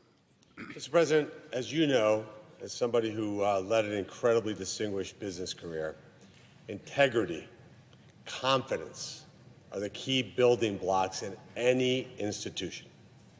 We take a solemn oath here to our Constitution and to represent our constituents free of any conflicts of interest whatsoever. When we come here on the Senate floor, our constituents have to know that our only guiding light is what's best for our state, what's best for the people of our states, and what's best for the United States of America. Engaging in any way in a prediction market or trying to place bets where we might have inside information deteriorates the confidence that our constituents have in us. So it's extremely important that the public know that from this day forward, there is no chance that any member of Congress, member of the Senate in this case, in this resolution I'm going to propose, be involved in any prediction market whatsoever. I'm presenting a resolution that makes that crystal clear. By changing the standing rules of the Senate, what we're doing is allowing our constituents to know once and for all that no member of the United States Senate, no member of their staff of the United States Senate can ever use that inside information to use as a way to monetize this job whatsoever. So I'm very proud that we have unanimous support, hopefully, from every single member of the Senate to do that. So I ask unanimous consent that the Senate proceed to consideration of ES-RES 708, which is at the desk. The clerk will report. Senate Resolution 708, amending Rule 37 of the Standing Rules of the Senate to prohibit senators from trading on prediction markets. Without objection, the Senate will proceed to the measure. I ask unanimous consent that the Padilla amendment at the desk be agreed to, and the resolution as amended be agreed to, and the motions to reconsider be considered, made, and laid upon the table with no intervening action or debate. And point out that the amendment goes broader for us as a member of the Senate, but is not intended to change the definitions of any of the types of contracts that we're talking about. This is about making certain that we have the integrity that we need to show our constituents. Is there objection? Without objection. Democrat leaders are recognized. Mr. President, first, I appreciate what the senator from Ohio has done. It's a good thing that the Senate is moving swiftly to prohibit senators and staff from playing around in prediction markets. Since this is a resolution, it is immediately going into effect for senators. That's a great thing. Speaker Johnson should immediately do the same thing in the House and prohibit House members from playing around in prediction markets as well. We must never allow Congress to turn into a casino where members representing the public can gamble on wars or economic crises or elections. That would destroy the very principle of representative government. Just the possibility that members could have their votes influenced because of betting is a reason enough to prohibit members from meddling in the prediction markets. Of all the issues we debate in Washington, this falls clearly in the category of a no-brainer. Then we should go further. This is a good start, but not enough. The administration and its employees must apply these very same rules too, particularly this administration, which shows such a troubling affinity to corruption and self-dealing. When we come back in May, I'll work with my colleagues to ensure that the administration can't get rich off betting markets, But today's resolution is a very good first step, and I thank my colleagues, the Senator from Ohio, and my colleagues on both sides of the aisle for working quickly to approve this legislation, which I'm proud to support. Yield the floor.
Mr. President.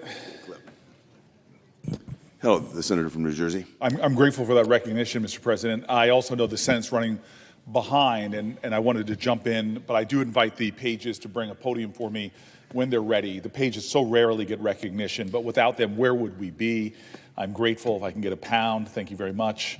I am going to now commence with my remarks, and I'm grateful to have this opportunity, Mr. President, and it really is about the fact that very soon my colleague from California, Adam Schiff, will be bringing another War Powers resolution to the floor. This is the 6th time that a group of us have said every single week we're going to continue to bring these War Powers resolutions to the floor. And why? Clearly, we know the outcome of the vote. Why are we doing this? Well, we're doing this because this has almost been a month now that this nation has been at war. In fact, we're coming up to that very 60-day mark, and we are a nation that has now pledged tens of billions of dollars we have spent in an overseas war where 14 service members have died, where hundreds more have been injured, where our president has given multiple different reasons for going into this war. None of them have been achieved. In other words, there's been no regime change. The regime is more extreme. Their incredible race towards highly enriched fissile material is still there in their country. We are seeing a nation that is still showing military capabilities. Yes, we've degraded their Navy and their Air Force, but now with low-cost drones, they're still able to inflict a lot of damage to their neighbors, to our allies, and they've closed the Strait of Hormuz, something that was not going on before, but has caused a global oil shock that's hurting Americans at home. Tens of billions of taxpayer dollars, Americans spending hundreds, if not thousands of dollars, all to support President Trump's folly, costly, tragic folly. And what are we doing? We're bringing these War Powers resolutions to the floor to force this body not to treat this like another normal day. American soldiers are in the line of fire. This is not normal that a president for almost 60 days has been able to conduct a war with this body being silent on it. In fact, today we're having our first ever hearing with the Secretary of Defense, and he is saying that this war is going well. Well, by what account? The American people are against this war. The American people are paying the price for this war. American soldiers are dying for this war. Hundreds of more have been injured for this war. We see a crisis in the Middle East that's growing and not subsiding.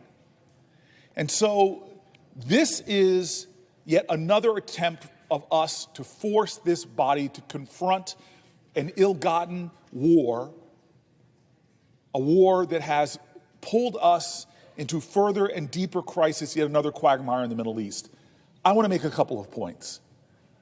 The War Powers Act says that a president can act in defense of this nation if it is an imminent threat. We have not seen that, but many people have been saying that the reason why he doesn't need to come to this body for a declaration of war is because of the War Powers Act. So let's assume that he actually did have an imminent provocation, which I say it was not there, but let's assume for argument's sake that there was an imminent threat to the United States of America that this president had to act upon.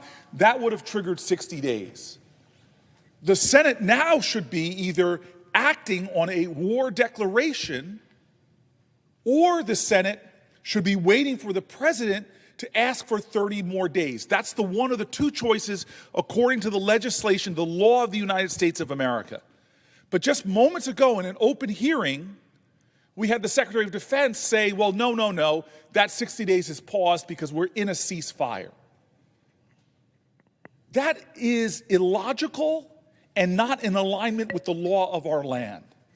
We have an active military blockade going on. That is actually an act of war by our own laws and regulations. We have an area of this nation, the Hormuz Strait, is under a blockade, an act of war. It's demanding aircraft carrier groups. It's demanding thousands of U.S. soldiers engaged and in the front line. This ceasefire does not somehow escape his necessity to come to Congress after 60 days. To use that as some kind of escape valve to further escape scrutiny, debate, oversight, accountability to this body is unacceptable. I've heard some of my colleagues on the other side of the aisle, Senator from Alaska, Senator from North Carolina, Senator from Maine, many of my colleagues, Senator from Utah, have said that the 60 days to them matters.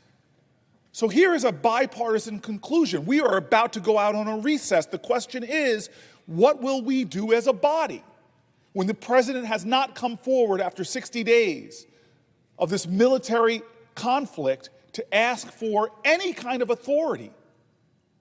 This was not the constitutional demand of our nation. This is not the law that we have sworn an oath to uphold.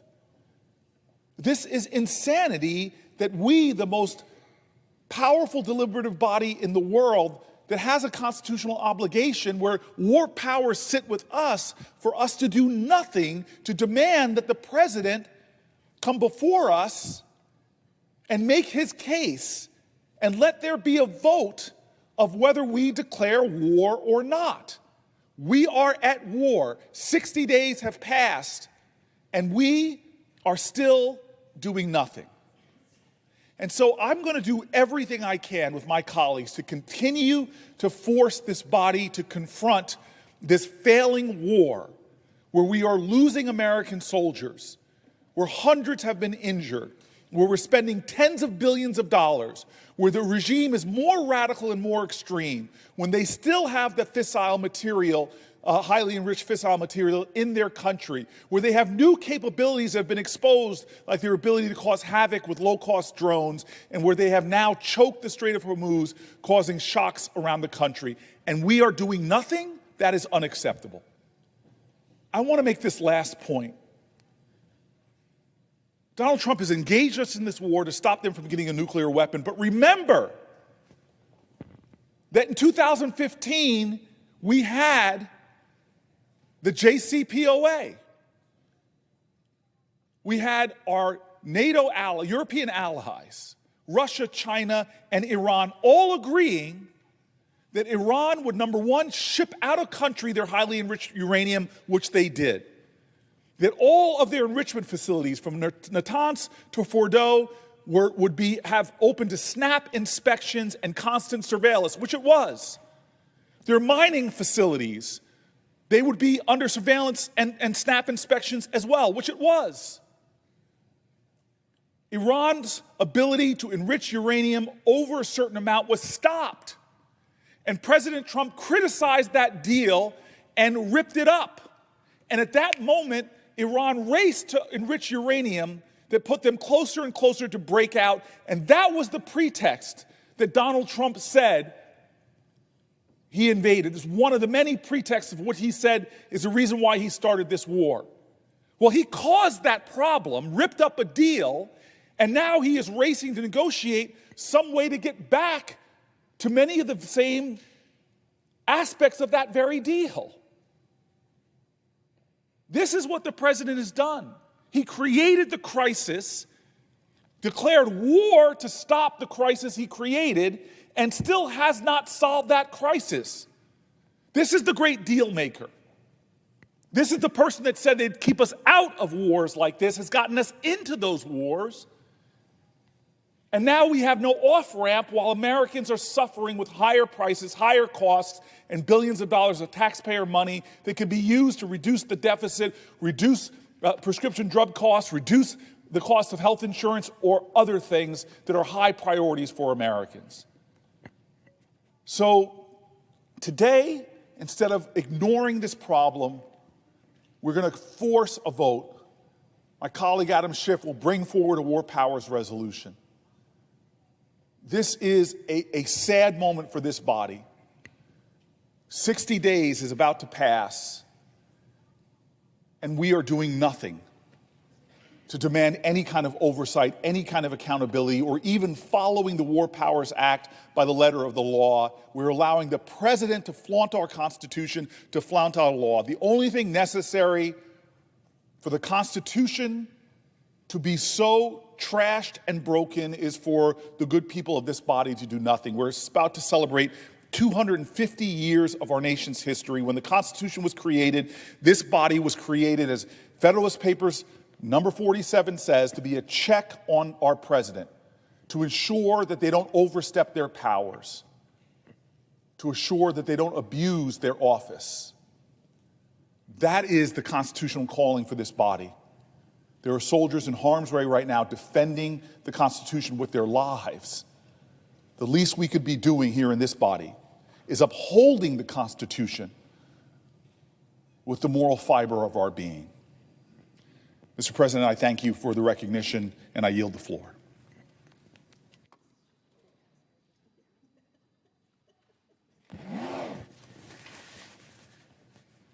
Mr. President. The other senator from New Jersey is recognized. Mr. President, I rise today because the cost of this war is unbearable. And it's time we finally bring this to an end. I know we've talked a lot about that cost. It's something that the American people are feeling every single day. But I wanted to take a few minutes to really zoom in on what this war is costing us and why this War Powers resolution by my colleague, Senator Schiff, is so important. I want you to remember three numbers when we think about what this war has cost us in the first 60 days. $25 billion, 47 months, and $450. I want to go through these three numbers. Let's start with $25 billion. That's how much this war has cost the American people so far, according to the acting comptroller of the Department of Defense. And that very well may be an understatement.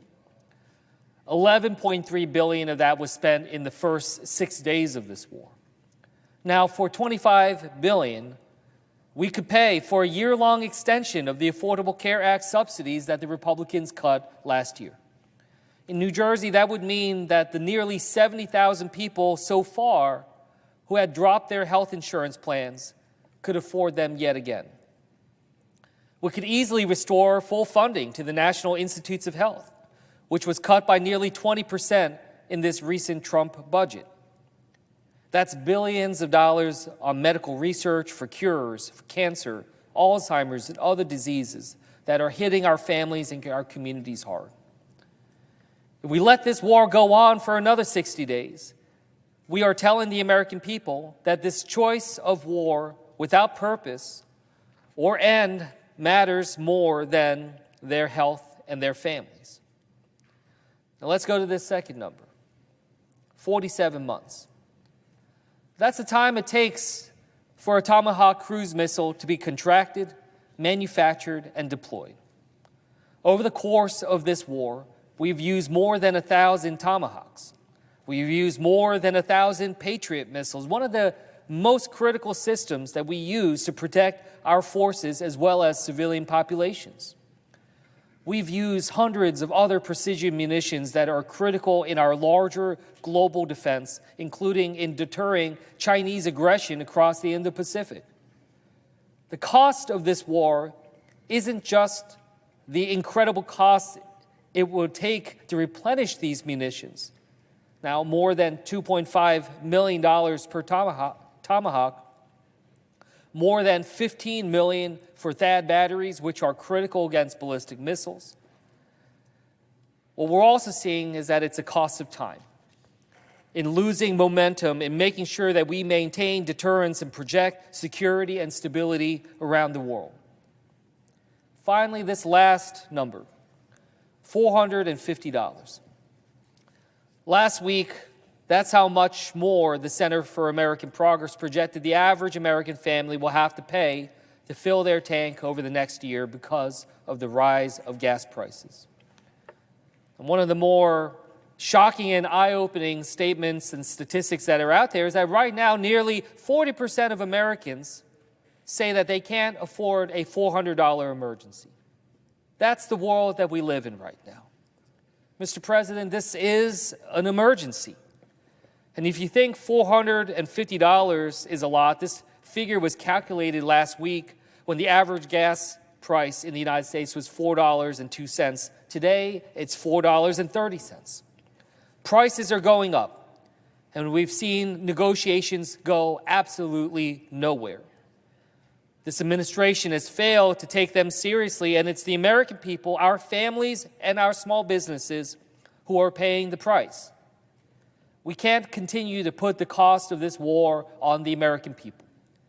We can do something about it right here, right now, here in the Senate. We can pass this war powers resolution. We can bring this illegal war to an end, and we can give the American people the relief that they desperately deserve. That is what I call on this chamber and my colleagues to do. Thank you, and I yield back.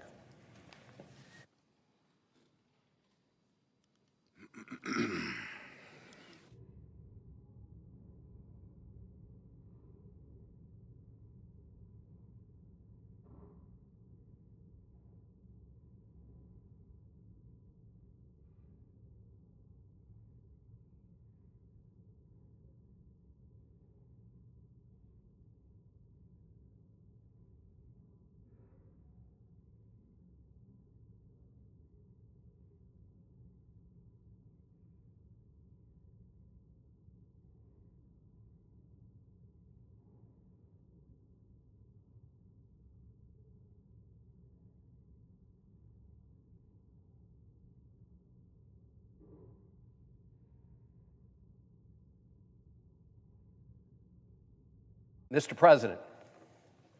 Senator from Maryland is recognized. Mr. President, I rise today in strong support of Senator Schiff's War Powers resolution to end President Trump's illegal war against Iran. And let's begin with a simple fact. We are now over 60 days into this illegal war. The war was started on February 28th. A few days later, on March 2nd, President Trump and his administration submitted the notice to Congress. So even if you take the date of submission, tomorrow will be the 60 days. Of course, we don't want to create incentives for any administration to delay the submission of the notice. So the clock is run, but let's just be clear, accepting their view of the world, tomorrow will be the 60th day. 60 days since President Trump, together with Prime Minister Netanyahu, started this war against Iran. A war started without congressional authorization, without articulating any clear American interests, and without telling the American people the truth about what this war would cost. This war is making Americans less safe, and we are worse off because of it. And the American people know that, which is why they overwhelmingly oppose this war, and they want to see us bring it to an end now. And yet, here we are over 60 days later. 14 American soldiers have been killed, hundreds of American troops wounded, thousands of civilians in the region killed, at least $25 billion of taxpayer money already burned. We face even more regional instability in an already volatile part of the world.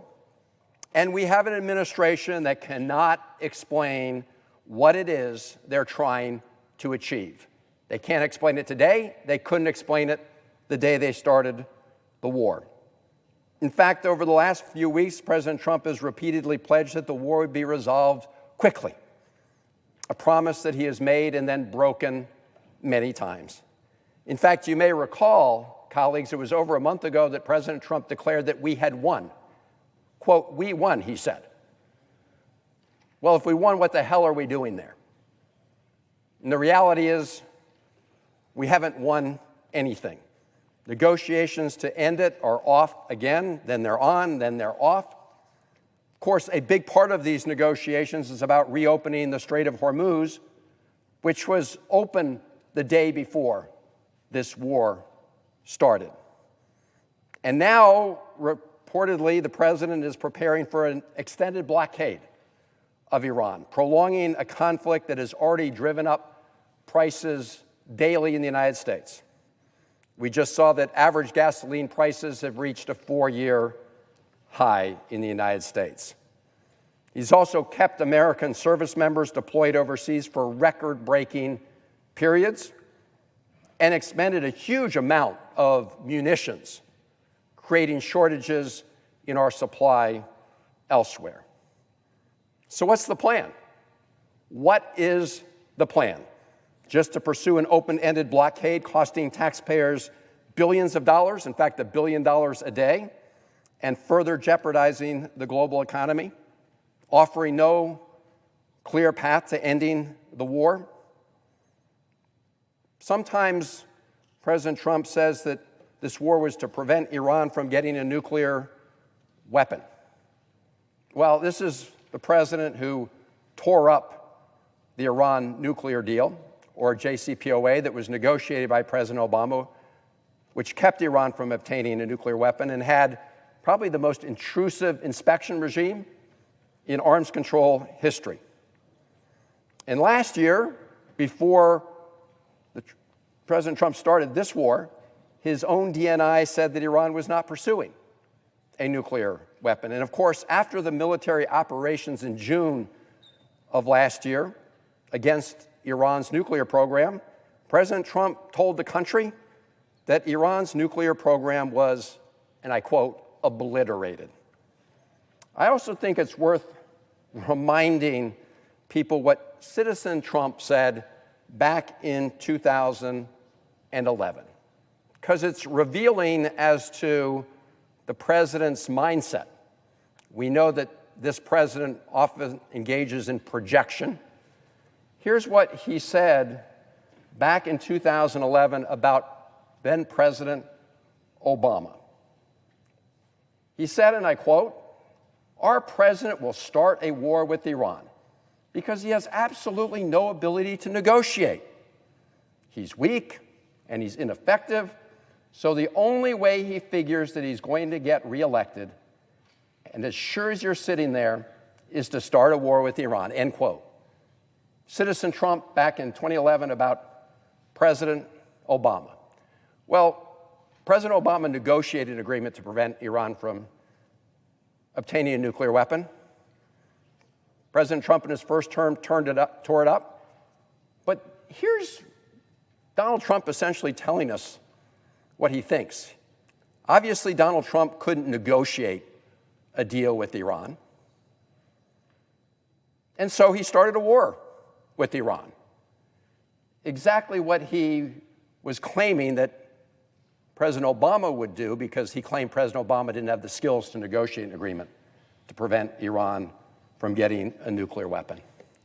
So here we are.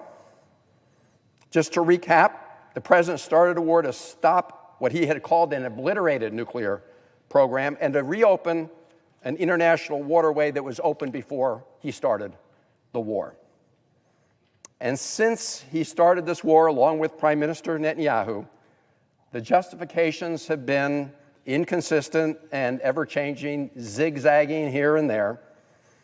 But the results are clear, which is that President Trump has led this country into a complete strategic mess with no end in sight and ever-rising costs that Americans have to bear, both in tax dollars expended and higher prices at the pump and elsewhere. And the reason for so many weeks this administration refused to have one of their decision makers testify in front of Congress was because what we heard behind closed doors revealed that there was no plan and no end game. Now, in the last 2 days, we're hearing finally from Secretary Hegseth, and the American people can see in plain view that they have no plan. And yet, this is the Secretary of the administration that's now asking this Congress to provide a $1.5 trillion defense budget. They just want to blow the roof off of the budget. And of course, this is a Pentagon and Defense Department that has been unable to meet an audit. So what are we going to do at this point? We've got $25 billion gone. In fact, many people think that's a lowball estimate. But the reality is that we could put that money to much better use. We could use it to help our fellow Americans. But no, Donald Trump said we can't do that.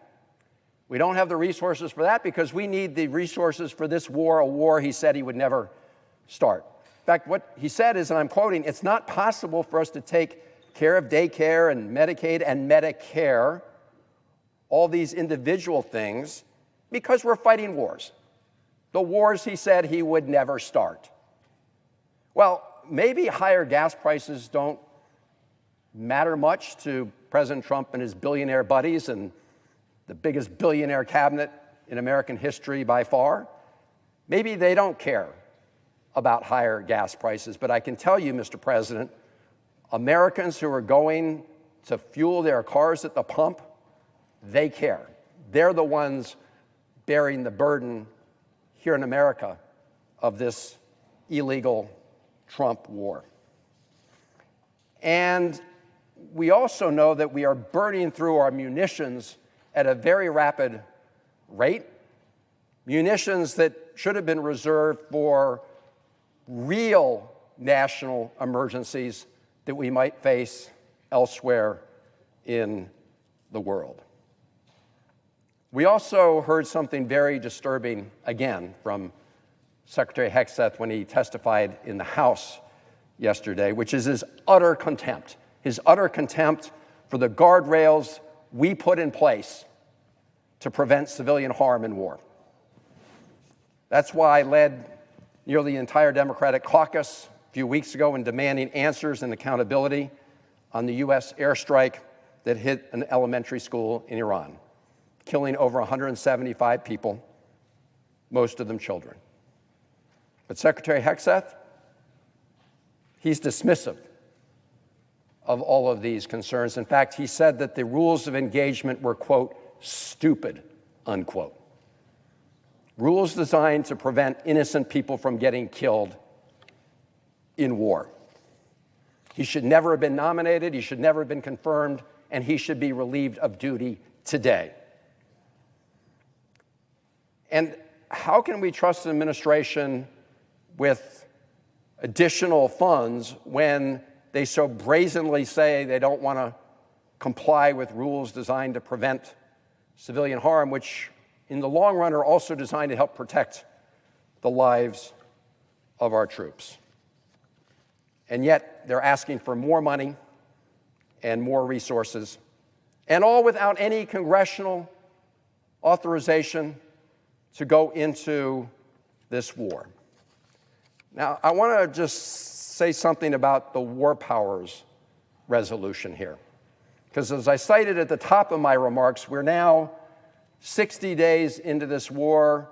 Yesterday, or if we accept the administration's interpretation, tomorrow, 60 days.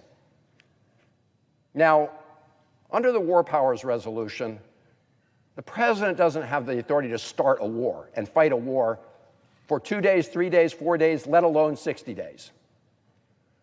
But that's what President Trump and Prime Minister Netanyahu did. They started a war. The idea behind the War Powers Resolution is if the United States faces an imminent threat that requires the president to engage in hostilities overseas, that we will have a clock to make sure that Congress, as representative of the American people and given the power under the Constitution to declare war, has time to consider and debate. And it says you have 60 days, even if you're fighting a war that somebody else started. So we're hearing that the Trump administration, the president, may exercise the ability under the War Powers Resolution for another 30 days on top of the 60 days. So that gives you 90 days. But here's the thing, Mr. President. The War Powers Resolution is very clear. That additional 30 days is not to ramp up a war, it's to ramp down a war. It's to bring American troops who are in hostility safely home.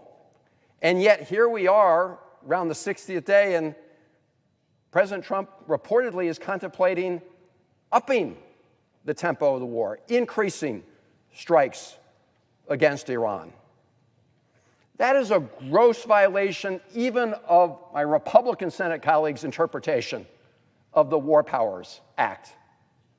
Are they going to sit here and say nothing and do nothing while the president blatantly violates the War Powers Resolution? So far, they've been silent as he violated the constitutional requirement that only the Congress can declare war. But even if you adopt the worldview that some of my Senate colleagues have expressed, the plain reading of the War Powers Resolution says the next 30 days have to be used to wind down hostilities. Now, I understand that Secretary Hegseth today in the Armed Services Committee here in the Senate said, well, we're now in a ceasefire, so the clock was paused. It's not ticking. What a pile of nonsense. Here we have a full-on blockade, which we know is an act of war, and the Secretary of Defense, who clearly just makes things up as he goes, is arguing that that somehow paused the statute. I hope my Republican Senate colleagues have the self-respect not to buy into that ridiculous interpretation of the law. But that is apparently the lie that the Secretary of Defense is trying to perpetrate as we speak. So let's be honest with the American people. We have a situation where the president, along with Israeli Prime Minister Netanyahu, started a war against Iran. There was no imminent threat. They started it. And they did it without any congressional authorization. In fact, our colleagues here won't put forward a resolution to authorize the use of force. It'd be great to see people take that kind of accountability. If you support the president's action, put forward an authorization for the use of military force. Not a peep about that. But now we have an actual statute that's already passed the War Powers Resolution, which even under the interpretation of Senate Republicans requires the President of the United States to spend the next 30 days winding down this war, not stepping up this war. So really, colleagues, you should level with the American people. We have a president who promised he'd keep us out of wars. We had a president who said he was going to bring down prices. He has done the exact opposite. Started wars, prices are going up, Americans have been killed, Americans have been wounded, thousands of civilians have been killed, thousands more wounded, and we are less safe and worse off. When you're digging a hole, stop digging. Vote for this War Powers Resolution, and let's put an end to this illegal war. I yield the floor.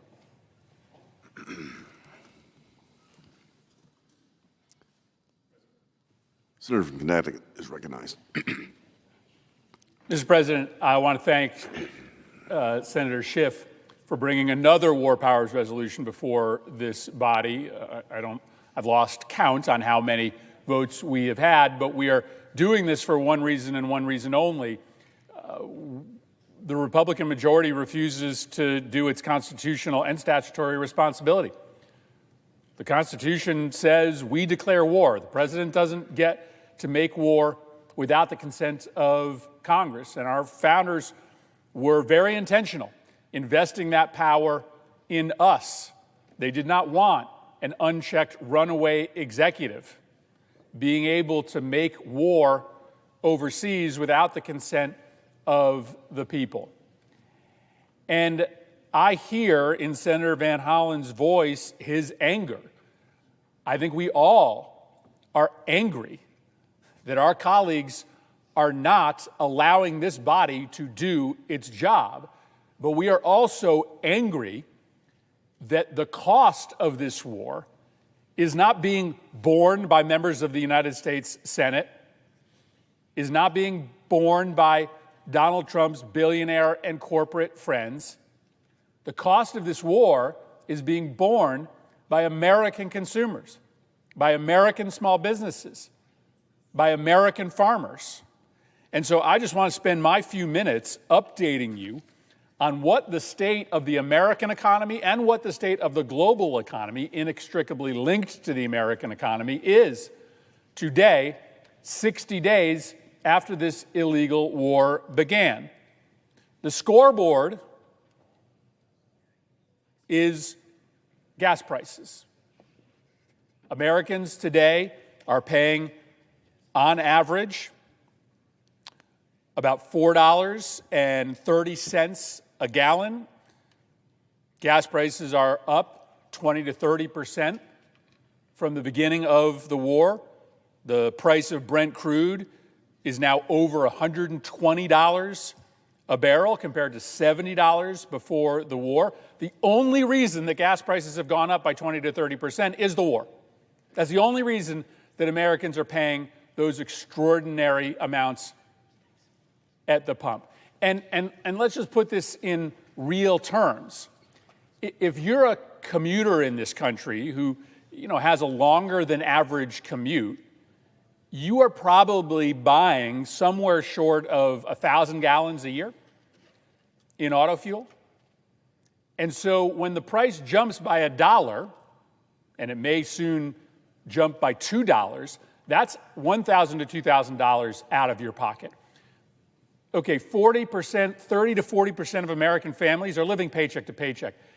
40% of American families have less than $400 in the bank in liquid assets ready to spend on an emergency like a car repair or an emergency medical bill. And so when you are spending $1,000 more every year just to fill up your tank, you go from being on the brink of financial crisis into financial crisis.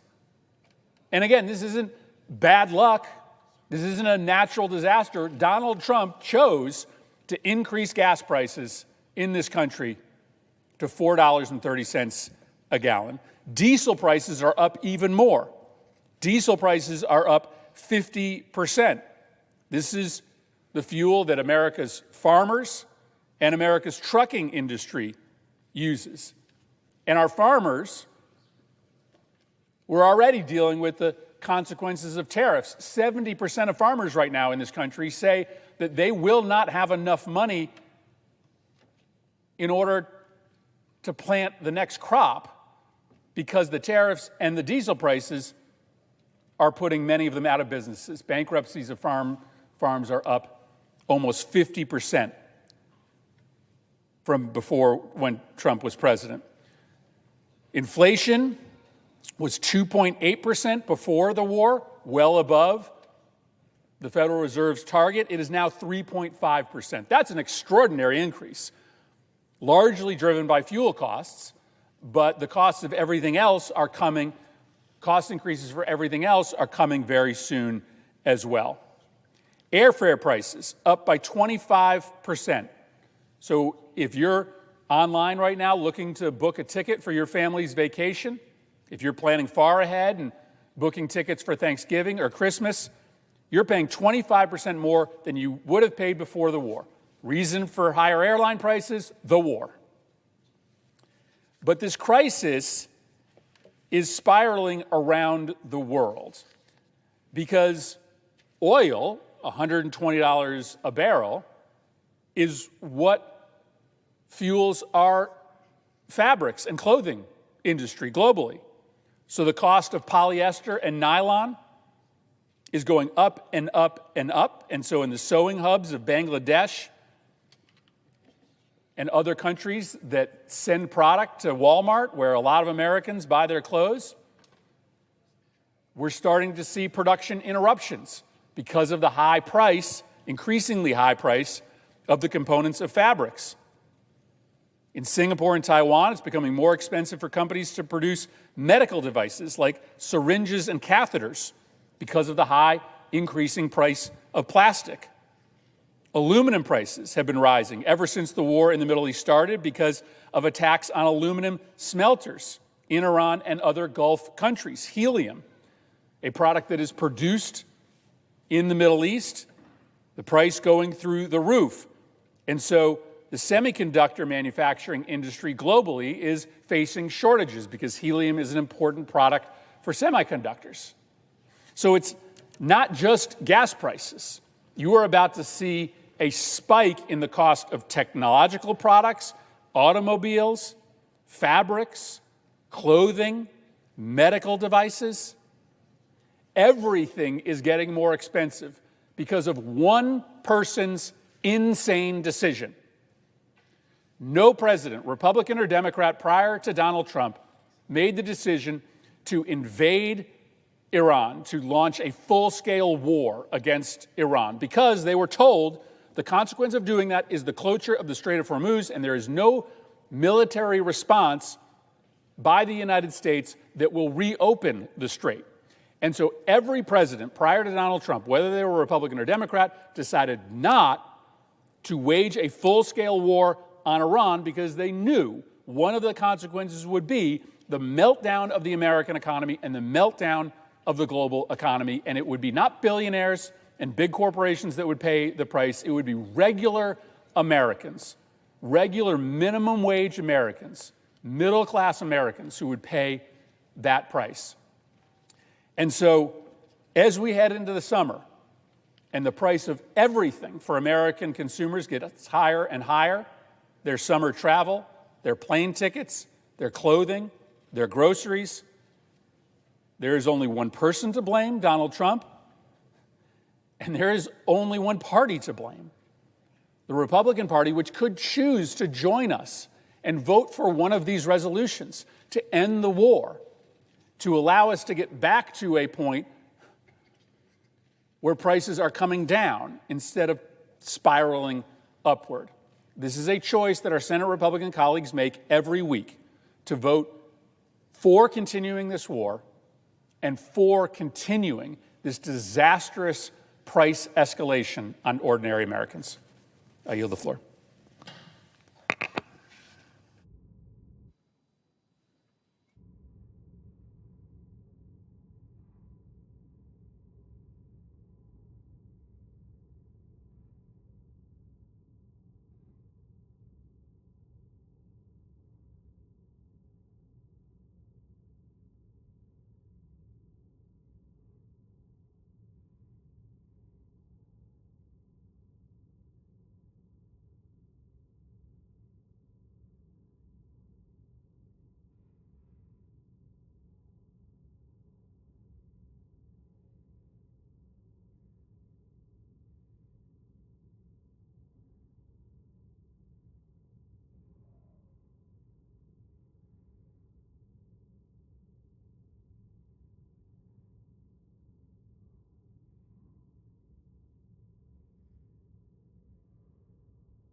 Senator from Wisconsin is recognized. I rise today on behalf of the American people who are against Donald Trump's illegal war with Iran. This war has taken the lives of 13 service members. Hundreds more are injured, many severely. This war has cost American taxpayers upwards of $25 billion and is jacking up the cost of energy, fuel, and fertilizer for Wisconsin families and farmers. I've been clear since this conflict began 2 months ago.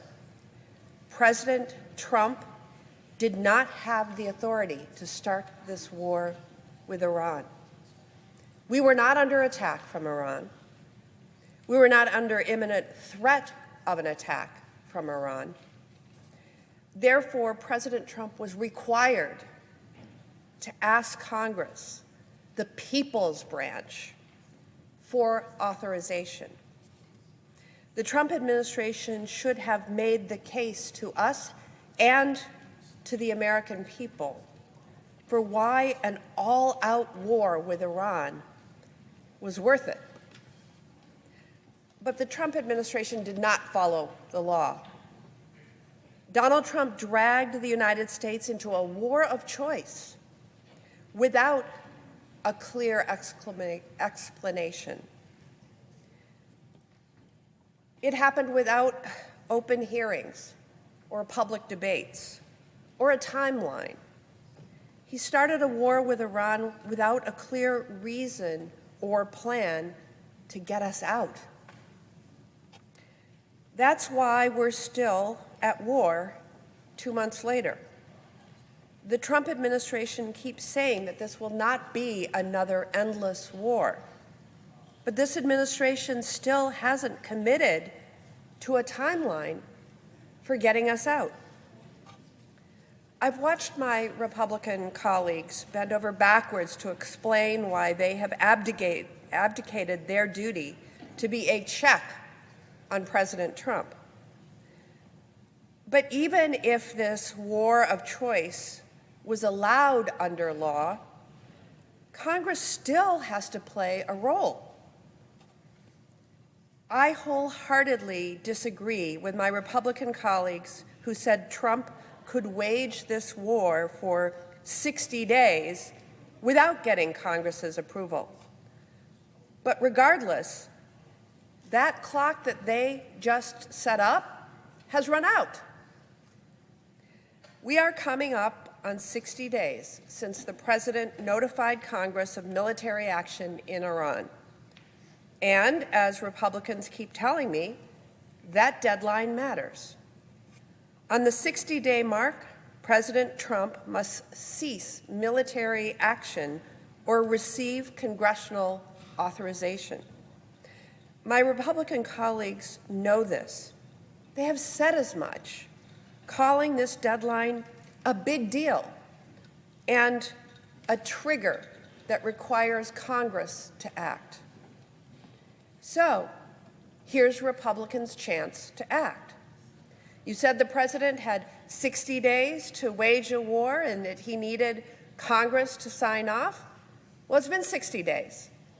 It's time to do your constitutional duty to rein in this president and stop this illegal war that's jacking up Americans' costs while accomplishing next to nothing. Iran still has nuclear materials. They still have ballistic missiles and drones to attack us, a blockade on the Strait of Hormuz, and the same oppressive regime in place. It's time to show the American people where you stand on this war. Join us in forcing the Trump administration to come to Congress to explain to the American people why we are at war and make their case for why this war should continue. If they can't, then we shouldn't be at war, period. I yield.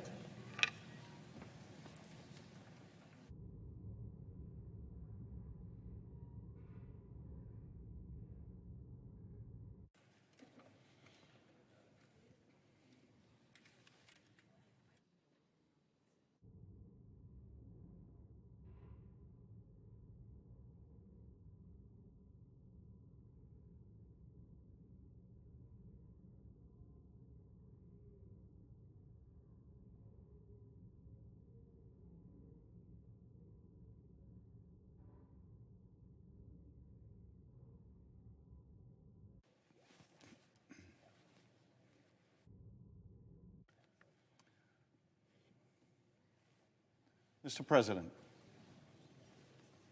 Senator from California is recognized. pursuant to 50 U.S.C. 1546A and Section 601B of the International Security Assistance and Arms Export Control Act, I move to discharge the Committee on Foreign Relations from further consideration of S.J. Res. 184. The clerk will report. Motion to discharge S.J. Res. 184 joint resolution to direct the removal of United States armed forces from the hostilities within or against the Islamic Republic of Iran that have not been authorized by Congress. Mr. President, I ask unanimous consent that privileges of the floor be granted for Maddie Libby, a fellow in my office, for the consideration of S.J. Res. 184. Without objection. For the last 8 weeks, I've taken to the Senate floor to oppose the Iran war. I pointed out the lack of an imminent threat from Iran and the shifting justifications for the war. I've enumerated the many costs of the war in blood and in treasure, in higher gas prices and costs of groceries, and I've lamented the loss of 13 service members, including a Californian, and the injury of scores of others. Today, I rise to sound the alarm about another risk of this war, and that is that the administration is poised to violate the War Powers Act, and that if we permit such a flagrant violation of the law, we, the Senate and the Congress, will have surrendered the war power completely to the executive. This would be enormously dangerous and wrong-headed. I believe it is also in direct contravention of the Constitution and our duty to uphold it. At midnight tonight, it will be the 60th day since Donald Trump notified Congress under the War Powers Act that we were at war with Iran. 60 days. It is also a moment that some of my Republican colleagues have pointed to as a turning point in their consideration of the legal and constitutional basis for the Iran war. That is because under the War Powers Act of 1973, a president is legally mandated to remove military forces from a conflict if Congress has not voted to authorize it within those 60 days. As we've all acknowledged, the president can order military action in response to an armed attack or the imminent threat of an attack if those dangers require immediate action. But that power and responsibility is not unlimited. After 60 days, he must seek an authorization from Congress to continue the war, or failing to receive it, he must order the withdrawal of our forces. Now, some of my colleagues across the aisle have argued that the president properly began this war because they believe that we faced some form of an immediate threat to our forces or our allies. But they have also affirmed that the president's authority to use military force expires after the 60 days set out in the War Powers Act. Now, I strongly disagree with the argument that we faced an attack or an imminent threat of attack from Iran justifying this war. But I respect the fact that some of my Republican colleagues have acknowledged that authority, if it exists, lapses tomorrow night. This military operation has been carried out by the Commander-in-Chief for the past 60 days.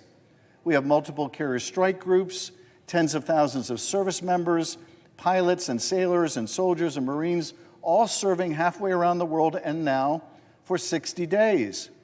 In addition to the 13 service members who have lost their lives, more than 200 others have been seriously or have been injured and some seriously and the letter of the law is clear.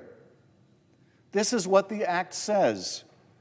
Quote, within 60 calendar days after a report, and that is a report on the beginning of hostilities, like the one we received from the President on March 2nd, within 60 calendar days, quote, the President shall terminate any use of the United States Armed Forces with respect to which such a report was submitted.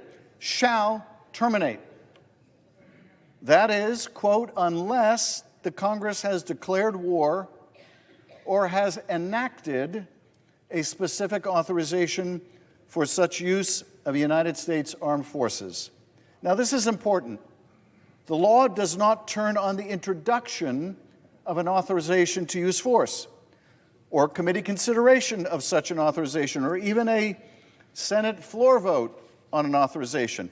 No, the law requires the enactment of a war authorization, and failing that, the law requires the President to remove U.S. forces. And this is the case unless the Congress changes the War Powers Act itself, which we have not done, or cannot meet as a result of an attack, which is demonstrably not the case because, well, we're all here. Those are the only two carve-outs. There are no other exceptions. If the President is still using the military for the same purpose as he was 60 days earlier, and there's been no authorization of military force enacted or war declaration, the President must terminate this use of force until Congress says otherwise. Now, some might argue that because we're not currently bombing Iran, because there is a tentative ceasefire in place, that somehow the War Powers Act no longer applies. That somehow the War Powers clock stops ticking, but this is simply not true. The U.S. Navy is still being used to interdict Iranian ships or ships embarking from Iranian ports. We are still using our Navy to blockade Iran. Our service members are still at risk. And there is no provision in the War Powers Act to suspend the clock when military force is used in one respect but not another. For the law says, quote, the President shall terminate any use of the United States Armed Forces, unquote. There is no exception made for the Navy or the use of naval forces. Now, the law allows for a 30-day period for a safe withdrawal if the administration seeks it, but the President has not requested one. And it is important to note that the purpose for an extension is explicit in the law. It exists, quote, if the President determines and certifies to the Congress in writing that unavoidable military necessity respecting the safety of the United States Armed Forces requires the continued use of such armed forces in the course of bringing about a prompt removal of such forces. The President has made no such certification. And so I say to my colleagues, this is the moment you have pointed to and waited for. This is the moment when Congress must assert itself. This is the moment when we must recognize that the founders gave Congress alone the power to authorize war. The moment of reflection and action that you have identified, and I respect you for doing so, is here, and we must take action. We should all bear in mind that today's vote is simply to bring a resolution to the floor, to discharge my resolution, S.J. Res. 184, from the Senate Foreign Relations Committee so that it can be debated by the Senate. That will happen well after the 60-day clock has expired. Colleagues, we must not move the goalposts again. If we do, we surrender all authority to authorize war to the President. And he already has enough power. What we have remaining is already so greatly diminished, already a poor reflection, a mere shadow of the power granted to us by the Constitution and our founders. The War Powers Act was the product of a bipartisan bicameral agreement, which took years to negotiate in the aftermath of the Vietnam War, another deeply unpopular war that stretched far longer than the American people wanted. Consider the words of one of the law's authors, Senator Jacob Javits, a Republican senator from New York. Words he spoke on the Senate floor while senators overrode a presidential veto of this law. with a full 75 votes in the Senate and nearly 300 in the House. Senator Javits said, quote, "No one is impairing the president's authority to carry on the foreign policy of this country. Let us not confuse this with foreign policy. Foreign policy does not mean war, and war does not mean foreign policy unless there is a breakdown or failure of foreign policy. Congress is determined to recapture for ourselves, the representatives of the people at the state level in the Senate, and as the House did on the local level, the awesome power to make war. When we judge by this measure," he said, "that an incident would become a war, then we and we alone have the right to decide that it shall go on into war or that it shall stop. For the Constitution lays upon the Congress unmistakably the responsibility of deciding whether or not the state of our nation should be changed from peace to war." Senator Javits understood the criticism that would be leveled against the act and those who supported it by President Nixon and his allies. But he also understood that the Constitution was clear, and he helped draft a law that upheld, reinforced, and strengthened the separation of power between a commander-in-chief and a Congress empowered to authorize his use of that command for the purpose of making war. Our war power is given clearly by the Constitution, but it is a muscle, and if we do not exercise it, it will not hold our weight. And Congress for years has allowed that muscle to atrophy. 50 years ago, Republicans and Democrats alike tried to reinvigorate our war power with an eye to restoring the authority that Congress possesses, but which the Vietnam War had eroded. We must not ignore that law now. For the sake of all 13 families that have already lost someone to this senseless, directionless war, for the sake of future generations who may be sent into battle without the approval of Congress or the American people, by a president grown too fond of war, this has to be the moment we stand up. This has to be the moment we say enough.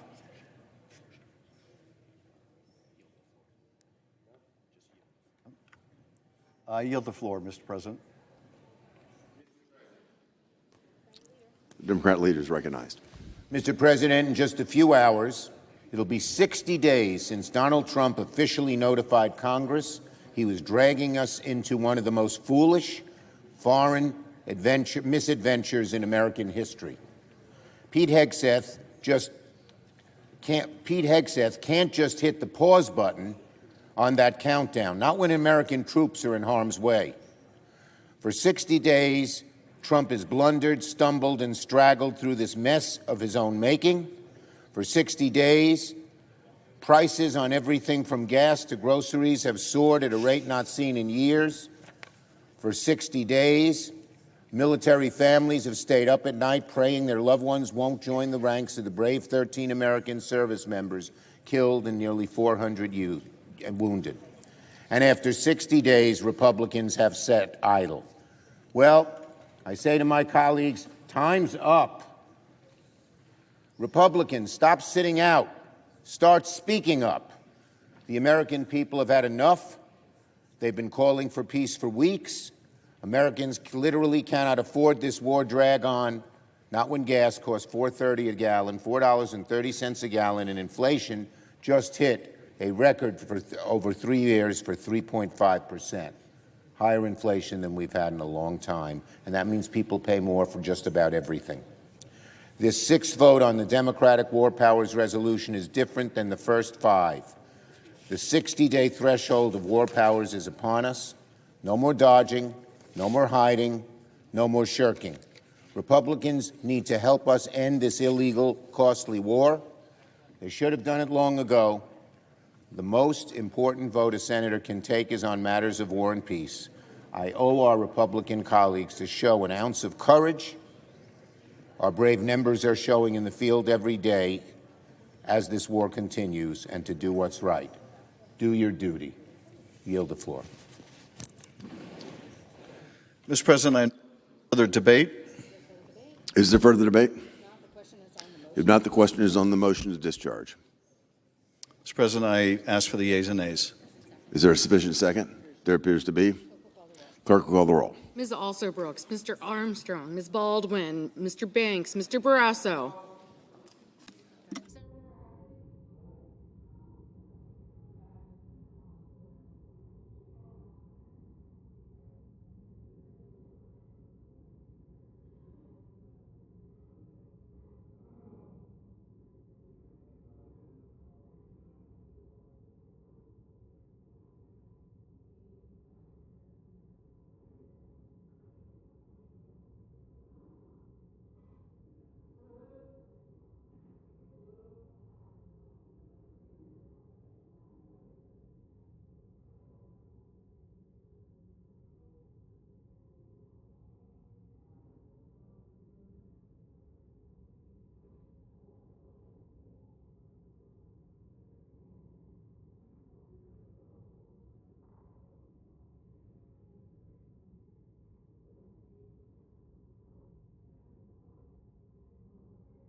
Mr. Bennett, Mrs. Blackburn, Mr. Blumenthal.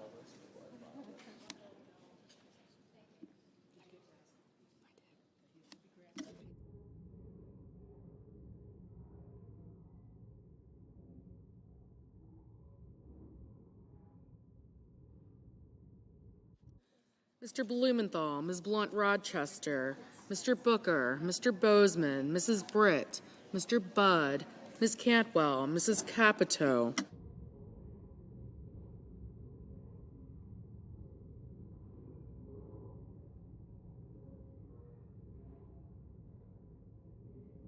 Mr. Cassidy, Ms. Collins, Mr. Coons, Mr. Cornyn, Ms. Cortez Masto, Mr. Cotton, Mr. Kramer, Mr. Crapo, Mr. Cruz, Mr. Curtis,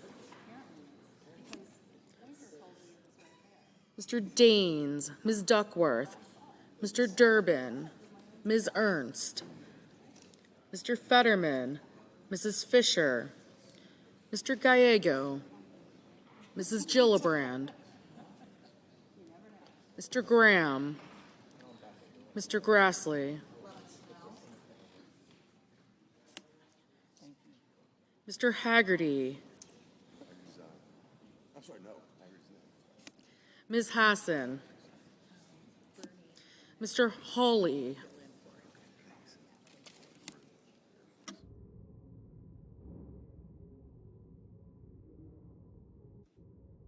Mr. Heinrich, Mr. Hickenlooper, Ms. Hirono, Mr. Hoven, Mr. Husted, Mrs. Hyde-Smith, Mr. Johnson, Mr. Justice, Mr. Kane, Mr. Kelly, Mr. Kennedy, Mr. Kim, Mr. King, Ms. Klobuchar, Mr. Langford, Mr. Lee, Mr. Lujan, Ms. Lummis, Mr. Markey, Mr. Marshall, Mr. McConnell, Mr. McCormick, Mr. Merkley, Mrs. Moody, Mr. Moran, Mr. Marino, Ms. Murkowski, Mr. Murphy, Mrs. Murray, Mr. Ossoff, Mr. Padilla, Mr. Paul, Mr. Peters, Mr. Reed, Cole, can you make me 3 copies of that? Yes. And can you make me 2 copies of this? Mr. Ricketts, Mr. Risch, Ms. Rosen,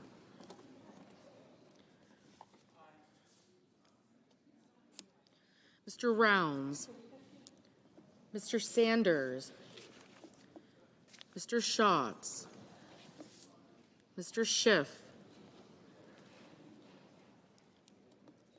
Mr. Schmidt, Mr. Schumer, Mr. Scott of Florida,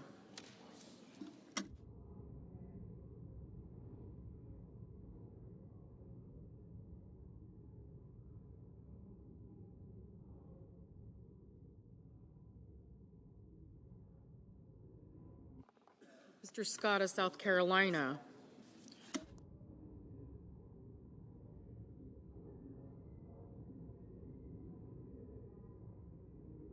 Mrs. Shaheen, Mr. Sheehy,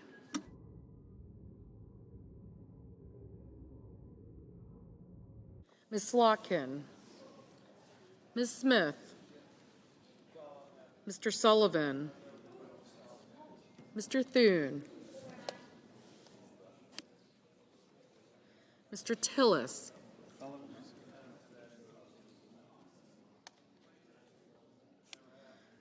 Mr. Tuberville, Thank you so much. Mr. Van Hollen, Mr. Warner, Mr. Warnock, Ms. Warren, Mr. Welch, I need the whole thing of this. Mr. Whitehouse, I need Mr. either Wicker, 3 copies or Mr. Wyden, pages. Mr. Young.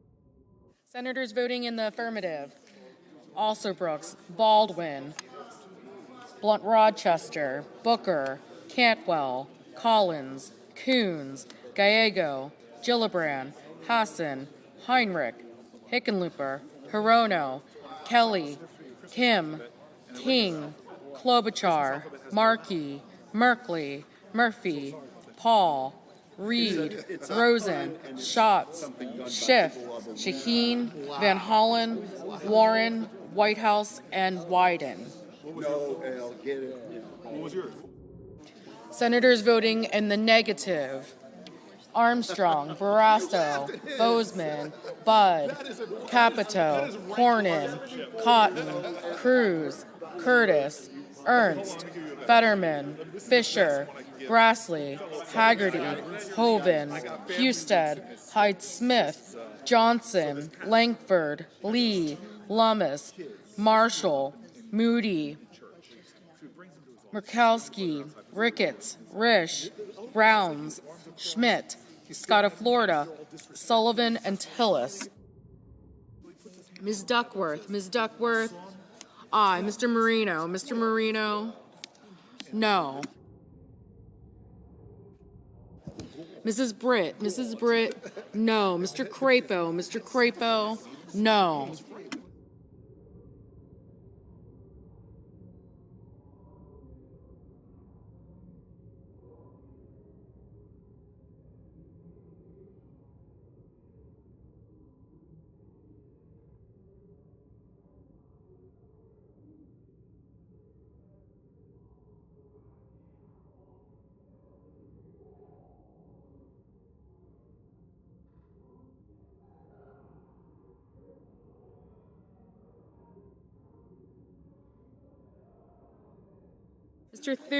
Mr. Thune, no.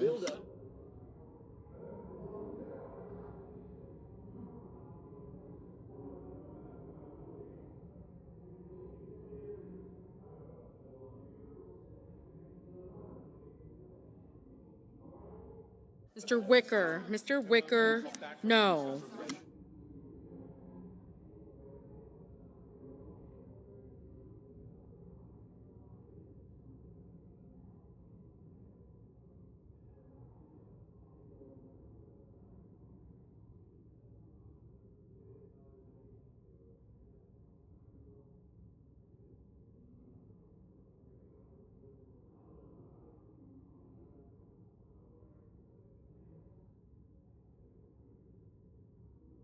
Mr. Scott. Mr. Scott of South Carolina? No. Mr. McConnell. Mr. McConnell?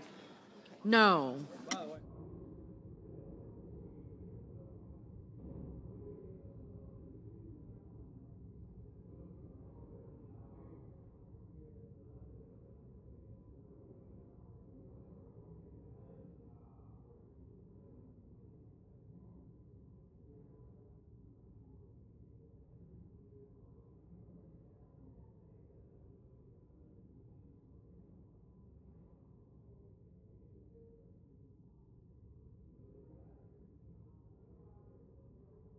Mr. McCormick. Mr. McCormick? No.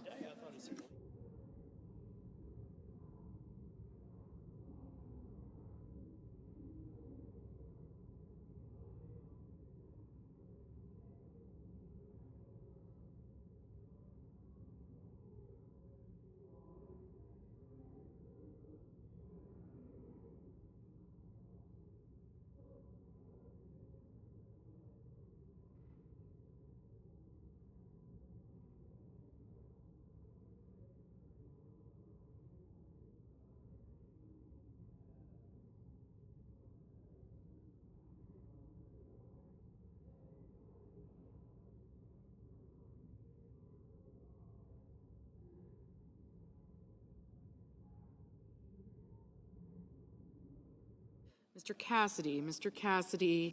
No.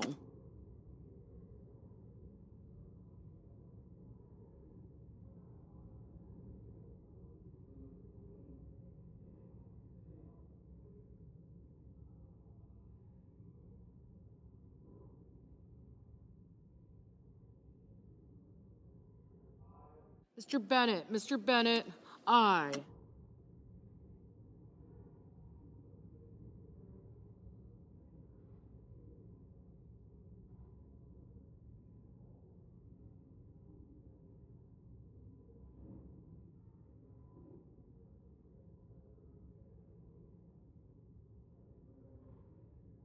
Mr. Schumer.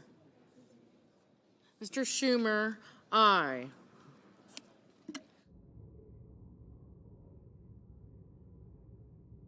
Mr. Warner. Mr. Warner? Aye.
Mr. Deans, no.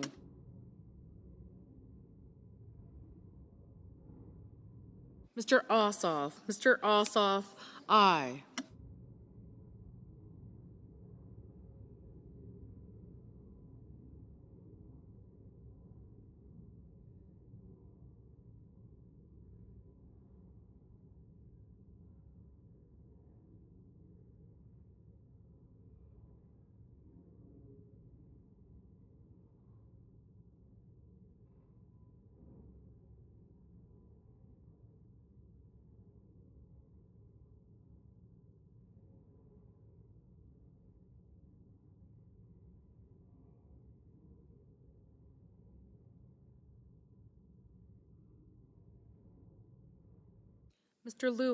Mr. Lujan, aye.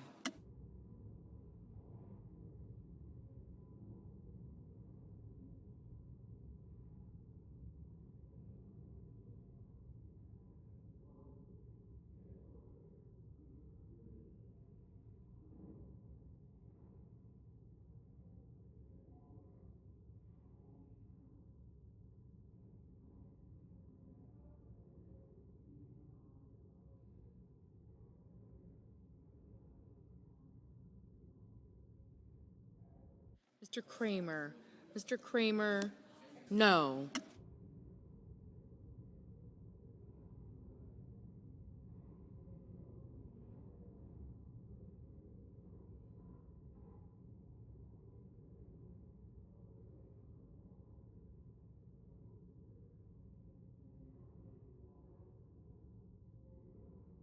Mr. Graham, no.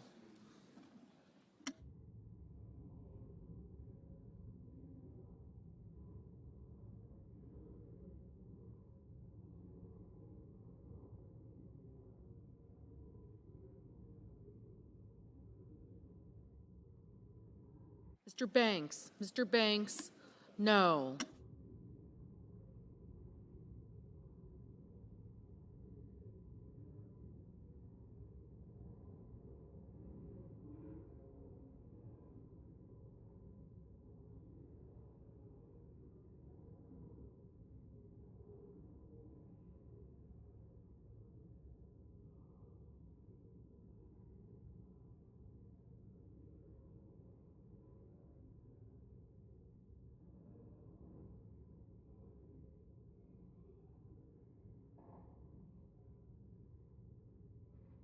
Mr. Warnock, aye.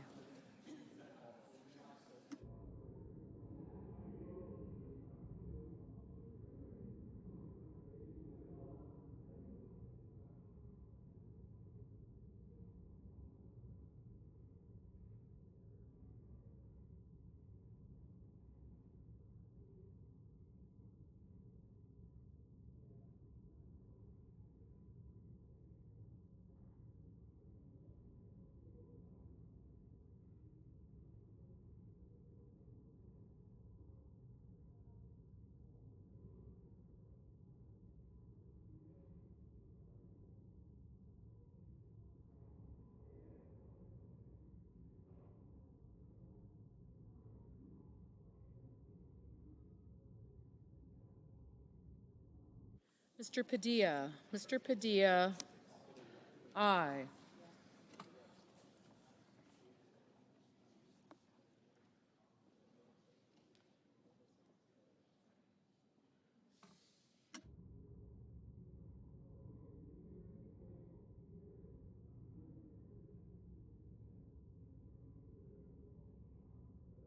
Ms. Slotkin, aye. Mr. Welch, aye.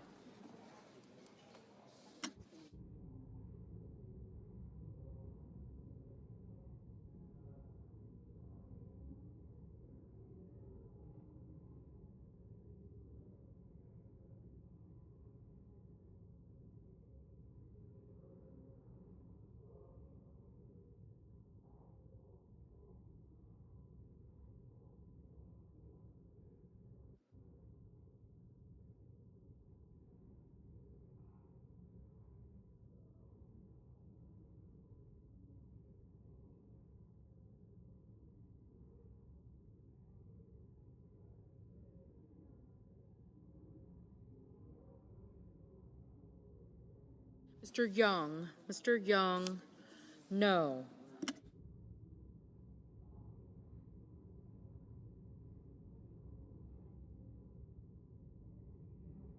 Mr. Blumenthal. Mr. Blumenthal, aye.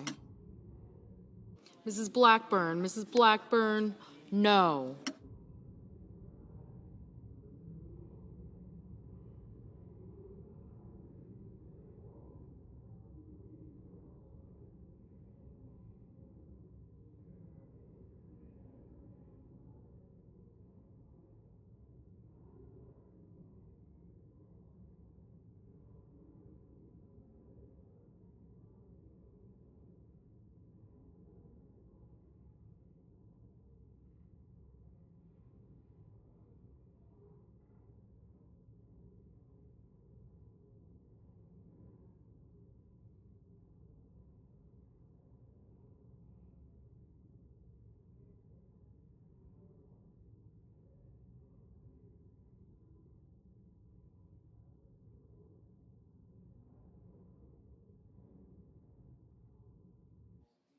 Ms. Cortez Masto. Ms. Cortez Masto, aye.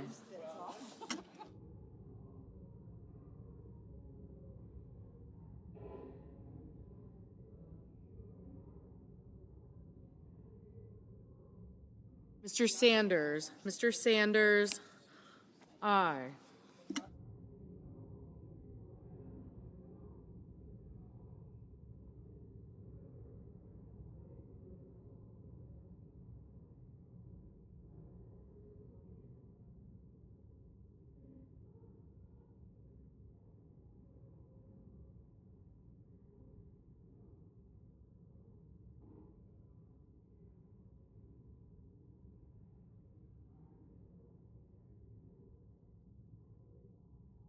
Mr. Durbin. Mr. Durbin, aye.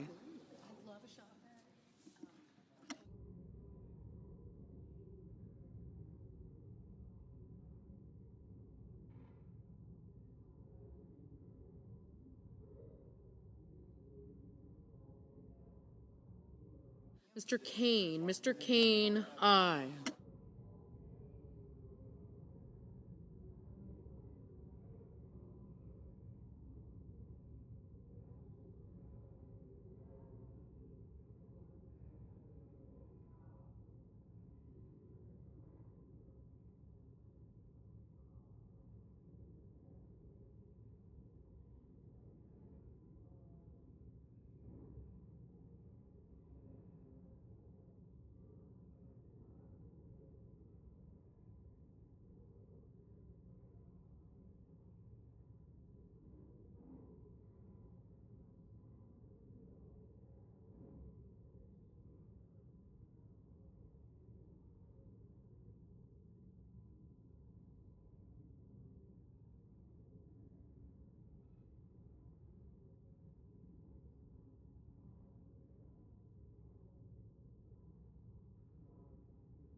Mr. Peters. Mr. Peters, aye.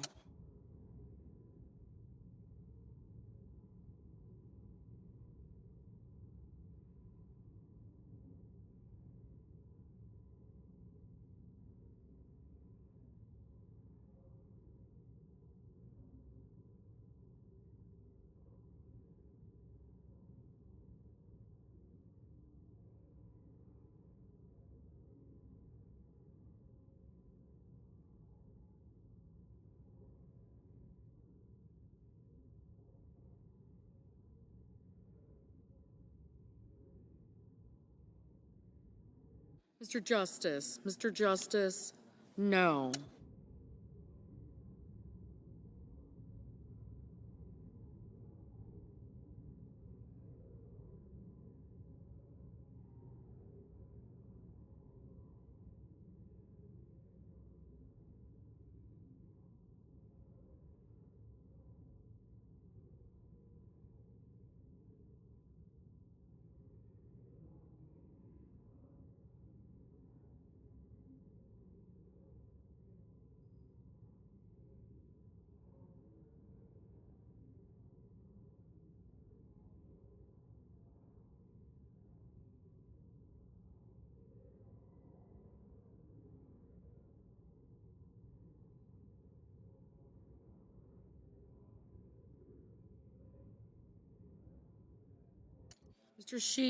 Mr. Sheehy, no.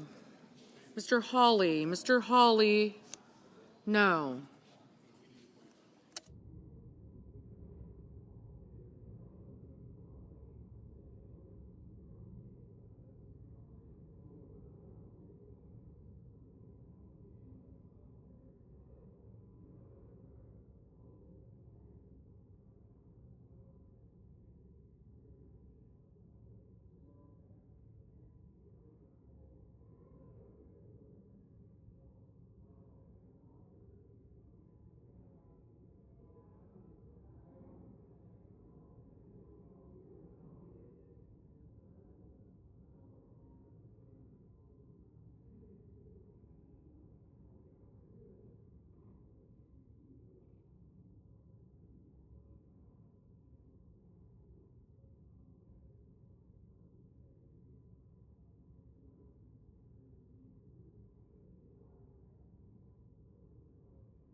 Mr. Kennedy, no.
Ms. Smith. Ms. Smith, aye.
The yeas are 47, the nays are 50, and the motion is not agreed to.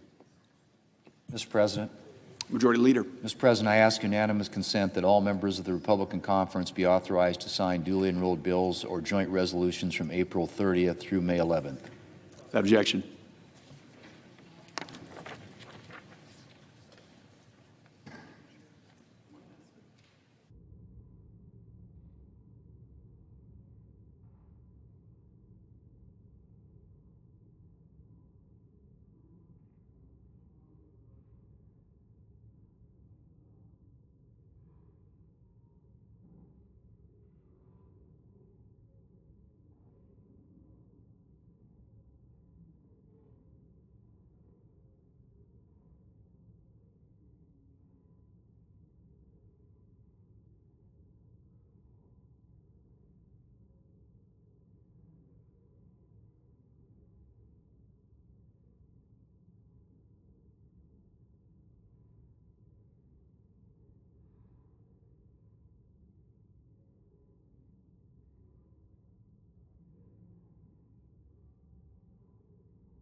Majority Leader. Mr. President, I ask unanimous consent that the Senate proceed to the immediate consideration of S4465, which is at the desk.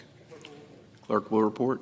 S4465, a bill to amend the FISA Amendments Act of 2008 to extend the authorities of Title VII of the Foreign Intelligence Surveillance Act of 1978 and for other purposes. Is there any objection to proceeding to the measure? To object. Senator from Oregon. Thank you very much, Mr. President. And let me pick up on where I think the Majority Leader wants to go as well. We have been working hard on the 702 legislation with the kind of lodestar that we want to prove that for the first time the government is saying that liberty and security aren't mutually exclusive, that we can do both.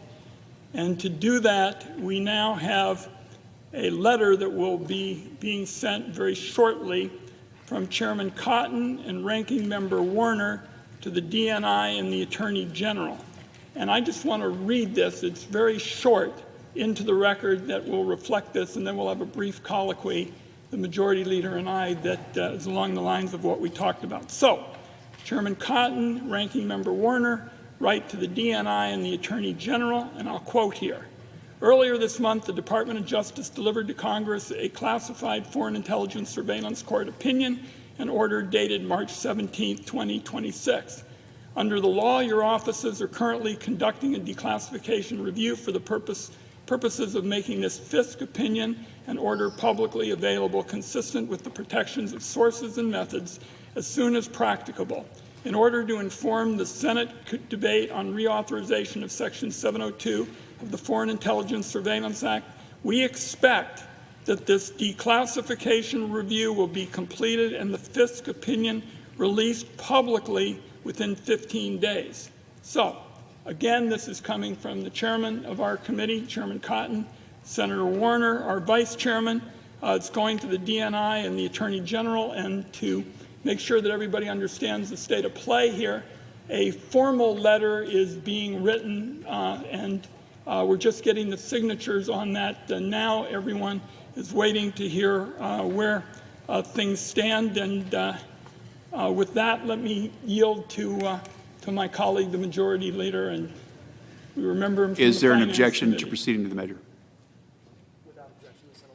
Without objection, the Senate will proceed. Mr. President, the Senator from Oregon has referenced a letter, and my understanding is that both the chair of the Intelligence Committee, Senator Cotton, and the ranking member on the Senate Intelligence Committee, Senator Warner, have agreed to this letter, and it reflects what the senator from Oregon is asking for, and so I think that hopefully at this point we'll be able to proceed and allow for additional time and consideration so that we can come to an agreement that hopefully in this body and the House can agree upon to reauthorize the FISA program. And I think there's a discussion going on about reforms to that. But this will allow additional time to do that. In the meantime, I think, again, my understanding is the chair and ranking member have signed off on the letter to which the senator from Oregon refers. To just take another minute or so, Mr. President, the Majority Leader states it correctly. That's my understanding as well.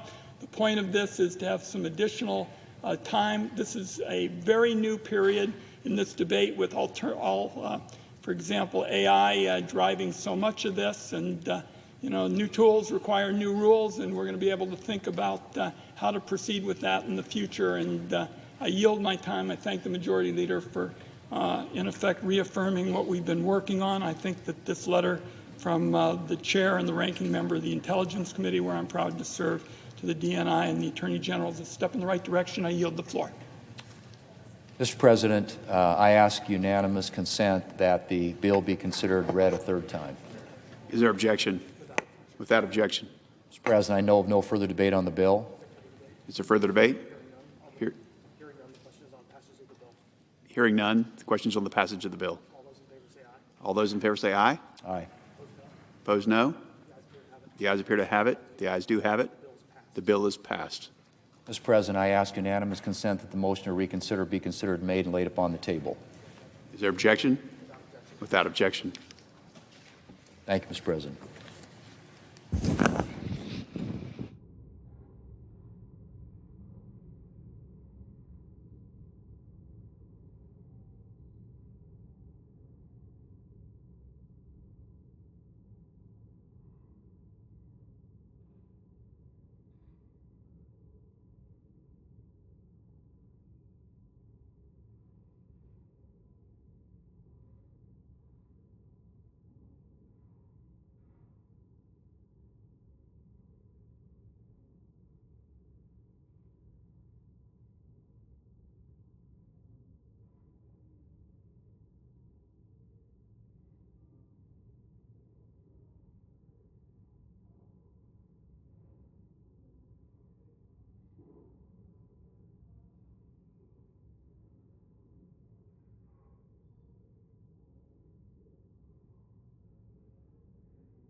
Mr. President, I'm here to speak this afternoon about the conflict involving Iran, and more specifically, the role of Congress within it. At the outset, I want to reiterate something that I think gets lost in these discussions. The fact of the matter is the Iranian regime is not an abstract adversary of America or anyone who supports free people in a more peaceful world. For over 47 years, the Islamic Revolutionary Guards have brutalized their own people in the name of preserving the power of their supreme leader. Protesters and dissenters are met with violence, imprisoned, and murdered in cold blood. And at the same time, that same regime, through its proxies and networks, has killed thousands of Americans over the years. They have empowered groups like Hezbollah, Hamas, Shia militias in Iraq to orchestrate significant attacks that have destabilized the region. There is no doubt that the Iranian people would be better without the Islamic Republic of Iran. There is no doubt that the world would be a safer place without the regime spreading terror around the world. We now find our nation at war with Iran, and I'm not here to relitigate how we got into this conflict. The fact of the matter is we're in it. But we owe it to our service members, and the Americans who are feeling the economic impacts of this war, we owe them a clear, a thoughtful, a rational plan for what comes next. Some 2 months later, the regime retains the ability to strike across the region. They continue to disrupt shipping through the Straits of Hormuz, and while the administration may point to ongoing negotiations, events on the ground and the rhetoric coming out of Tehran tell a different story. But if the U.S. steps back abruptly and prematurely, we almost certainly leave their critical capabilities intact. We risk a new set of leaders who are even more radicalized against us. And we all but invite retaliation against American military forces, our allies, and the American people. And those are not risks that I'm willing to take. But the answer is not a blank check for another endless war, nor is it open-ended authority for the administration with no guardrails, no oversight from Congress, and no clearly defined mission. The answer, I believe, relies on careful, deliberate use of congressional power. And this is where I think we're falling short, because we are approaching the 60-day mark under the War Powers Act. So, what comes next? The Constitution is clear on this point. Congress holds the power to declare war and authorize the use of military force. And yes, the President must have flexibility to respond to emergencies and imminent threats, and he does, But those are not ongoing military campaigns like we find ourselves currently mired in. In such conflicts, the President and the administration must explicitly state their goals, their plans, and the metrics for success. And if we don't press them to define those parameters, we may risk repeating history. One of the clearest lessons from the War on Terror is that the failure to think beyond the initial phase of military operations can lock us into a conflict that becomes more lengthy, more deadly, more costly, and more difficult to unwind. Which brings me to a concern I have had from the outset of this conflict, and that's the lack of clarity from the administration, from their public statements to the classified briefings that we receive as members of Congress. When American service members are deployed and lives are on the line, the administration owes Congress and the American people a straight answer about what we are trying to achieve. And that's why I have been working with several of my colleagues on an authorization for the use of military force. Now, this is an authorization, but is also a restraint. It's not a blank check. It would not grant open-ended authority, but instead it would seek to establish a framework requiring the President to come to Congress with a clearly defined political and military objectives. It would require metrics for success, notice of any changes in objectives, and an exit criteria. It would ultimately ensure that Congress is engaged. AUMFs should precede wars, not be enacted in their midst. That wasn't a choice for us here, but it cannot be used as an excuse to abandon our responsibilities.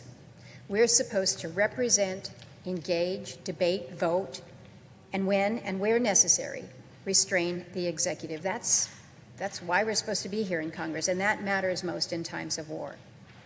We've already lost service members in this conflict. May God rest their souls. And there is still danger, and more service members will almost certainly be put in harm's way, even during an economic blockade.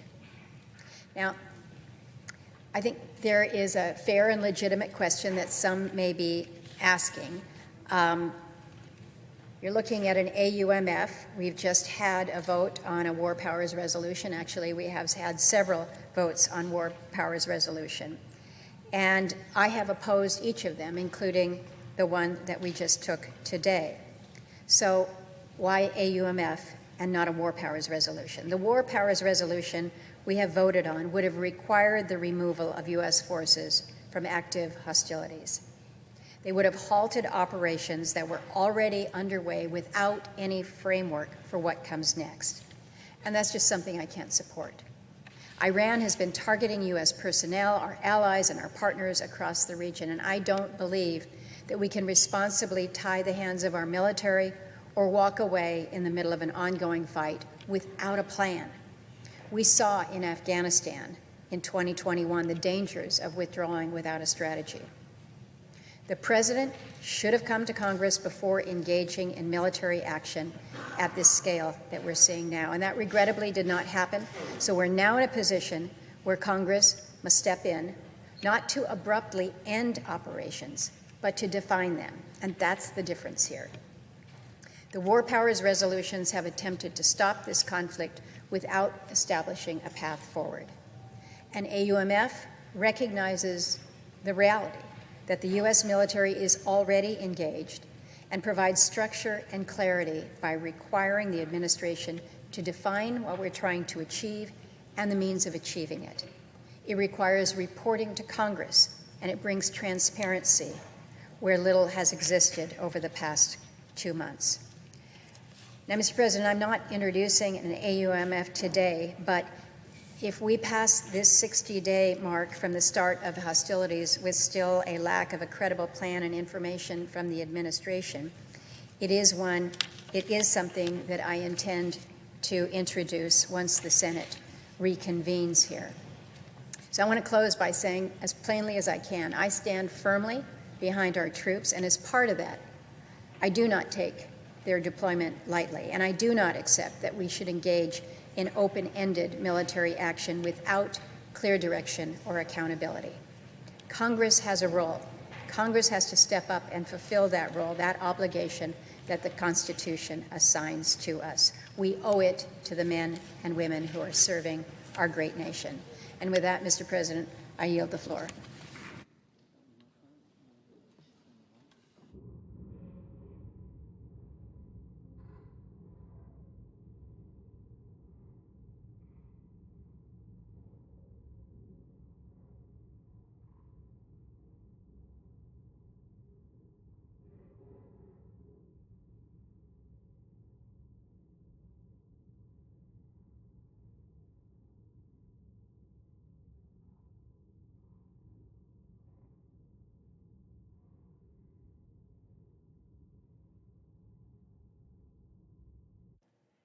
Mr. President. Senator from Oklahoma. Mr. President, I don't know if you remember 1977.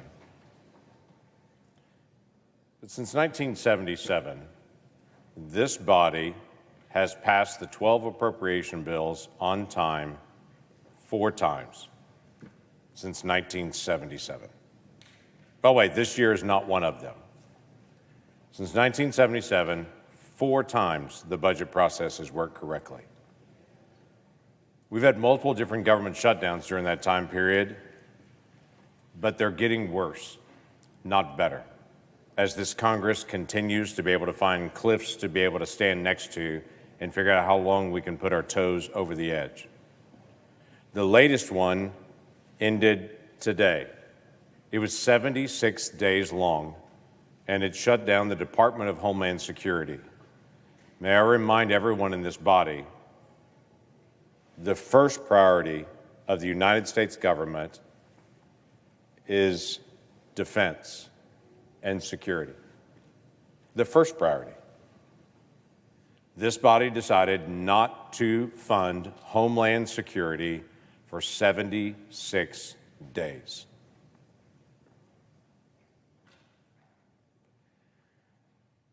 This is an issue we've got to fix.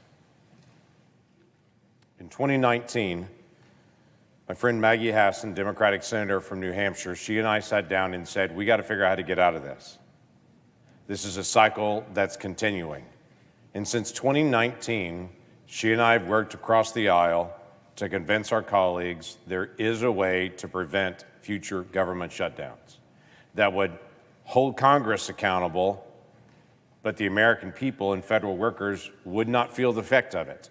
And it's a very simple, straightforward idea that we've worked on now since 2019. It is when this body has not finished their work on time, we stay until the work is finished. But federal workers and their families And the programs that are all connected to those federal dollars, they continue. They're held harmless while we have to stay until it's done. Now, that may seem simple, but around this place, that's a radical idea, apparently. We've worked for years to be able to get it to the point that we could pass it. Last session, we brought it to this body and had 57 votes. We need 60, as this body knows full well. We had 57 supporters last time we brought it to this body. Now, there's been an election since then. We've also had 2 very long shutdowns since then. And my understanding is there are even more of my colleagues that are stepping forward and saying it's time that we end the shutdown dramas and actually get things resolved. We don't bring a political solution. We don't bring a messaging solution. We just bring a solution. This solution had been evaluated in previous presidential time by President Biden's team and his Office of Management and Budget. It's been reviewed by now President Trump's team, his Office of Management and Budget.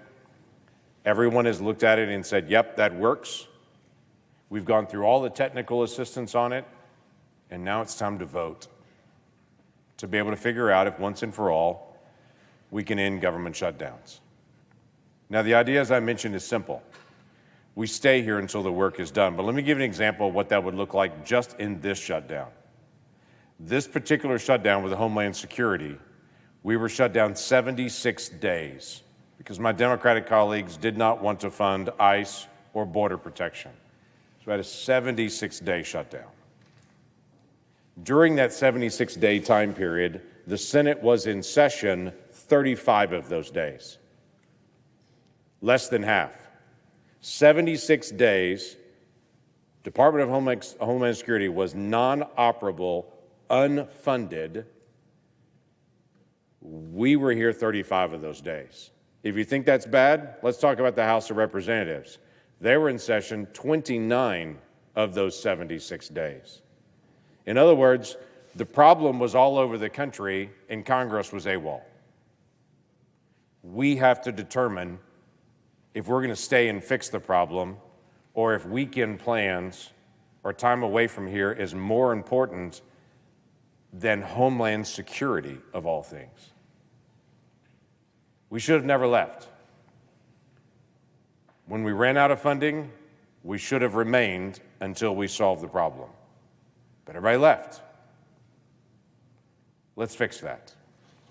Let's make the most simple commitment that we can possibly make to the American people, and that is, if we get to a moment like this again, and we will not leave until the work is done. But federal workers will not have to worry about not being paid. Contractors will not have to worry about not being paid. Programs will continue to be able to operate. We are the ones that will actually have to stay after class. They won't feel it there. That seems to be a much better option than mass chaos across the country while we suffer no consequences for it. Now, there's been a lot of conversation in this body, which has been good to be able to talk about how do we actually not have this happen again. Part of the conversation has been, let's just pay the employees and not pay the programming, but we could still continue to be able to leave and come and go like normal, but at least people will be paid. Interestingly enough, we've had an experiment with that exact principle for the last month. For the last month, President Trump has taken some of the emergency funding set aside in the bill we passed last year in reconciliation, has used that to be able to pay employees. So employees of Homeland Security have been paid, but the programming hasn't been done. So literally, we've had a test run on that idea. What if we just paid employees but didn't pay the programming? Wouldn't that solve the problem? What has now been discovered is, oh no, that definitely doesn't solve the problem. CBS News has reported within the last 24 hours that we now have up to 6,000 different residences for just the Coast Guard that their power is being shut off because the bills haven't been paid for the last 2 months. And amazingly enough, utility folks like to be paid. Remarkable. We've got the Commandant of the Coast Guard who came out and made a statement that was pretty bold for the Commandant to be able to make, but he's dead on correct. Commandant of the Coast Guard made this statement about the ongoing shutdown right now of Homeland Security, including the United States Coast Guard. He said it's more than a breach of trust. Our Coast Guard men and women, whether they're active duty, reserve, military, civilians, they've stepped forward, taken an oath to protect and defend the Constitution. What they expect in return is just to be paid and to provide services. They don't expect to have to worry about whether their families are going to be taken care of. By the way, this is the same commandant at his residence as Commandant of the Coast Guard. The power was shut off because the bills hadn't been paid. If you want to go to the Coast Guard station in Hawaii, they were literally working at the station by flashlight. Now, everybody was being paid, but contracts weren't being paid. Contractors were not being paid, and program dollars were not done. What does that mean? Simple things, like in FEMA, all the fire training center, all the domestic preparedness conferences, all the things that we do to be able to prepare for a hurricane coming up for this fall, those things couldn't happen. All the work to be able to prepare for wildfires, none of that could actually happen. For our cybersecurity professionals, while we have an ongoing conflict with Iran, many were furloughed or couldn't do their work. While we're preparing for FIFA, for literally the whole world coming to the United States, we couldn't do preparation for security for them coming. The United States Secret Service, who put their lives on the line to be able to protect the president, much of the executive branch, and reporters this past weekend at the White House Correspondents' Dinner. Thank you for the work that you were doing, but they had no additional money to be able to plan and operate because this body chose to go home rather than fund them. Listen, there's a simple way to be able to resolve this for all of us. We stay until the work gets done.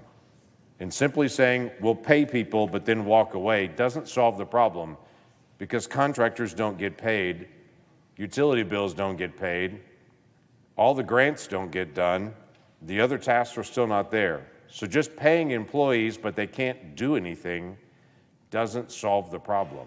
It just pays people that are sitting at a desk wishing they could do their job, but they have no money to do it, or in this case, for the Coast Guard, they're working at their station by flashlight. That should not be so in the United States of America. This is not a partisan bill. It's not even a partisan issue. Republicans and Democrats alike have put a stake in the ground and said, we're going to shut the government down because we're mad. We've both done it on both sides. Let's just say we're done with it. What I'd like to have is in the days ahead, years from now, to have my grandchildren crawl up in my lap and say, tell me a story about the time when the government used to shut down. Because it never happens in their generation. Let's find a way to be able to actually resolve this like grown-ups, work out our differences, and not have government shutdowns. I want to thank my colleague Maggie Hassan and her work for this and what she has done to be able to get the text right and to be able to get this resolved. I want to thank my colleagues in the House that have the exact same text, Jody Arrington, Jimmy Panetta, and on a bipartisan basis and bicameral basis, we are dedicated to saying government shutdowns need to end. So I'm looking forward to us getting this finally resolved. I yield the floor. I note the absence of quorum. We'll call the roll. Ms. Alsobrooks.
Majority Leader. Mr. President, I ask unanimous consent the quorum call be suspended. Without objection.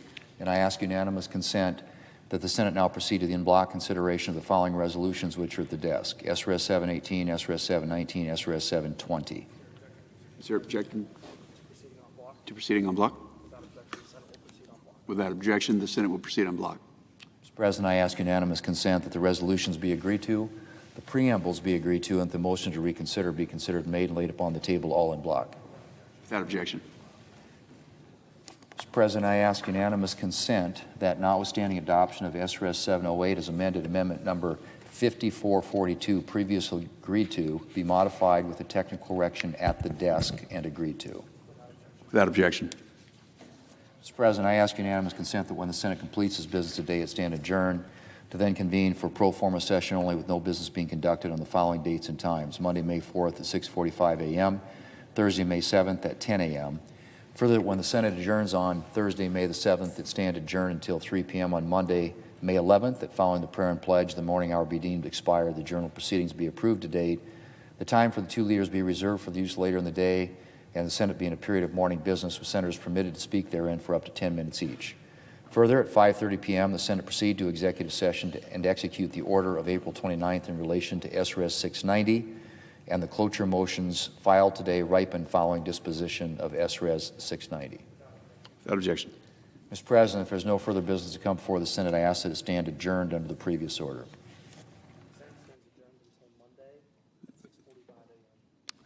The Senate, 6:40 a.m. Senate stands adjourned until Monday, 6:45 a.m.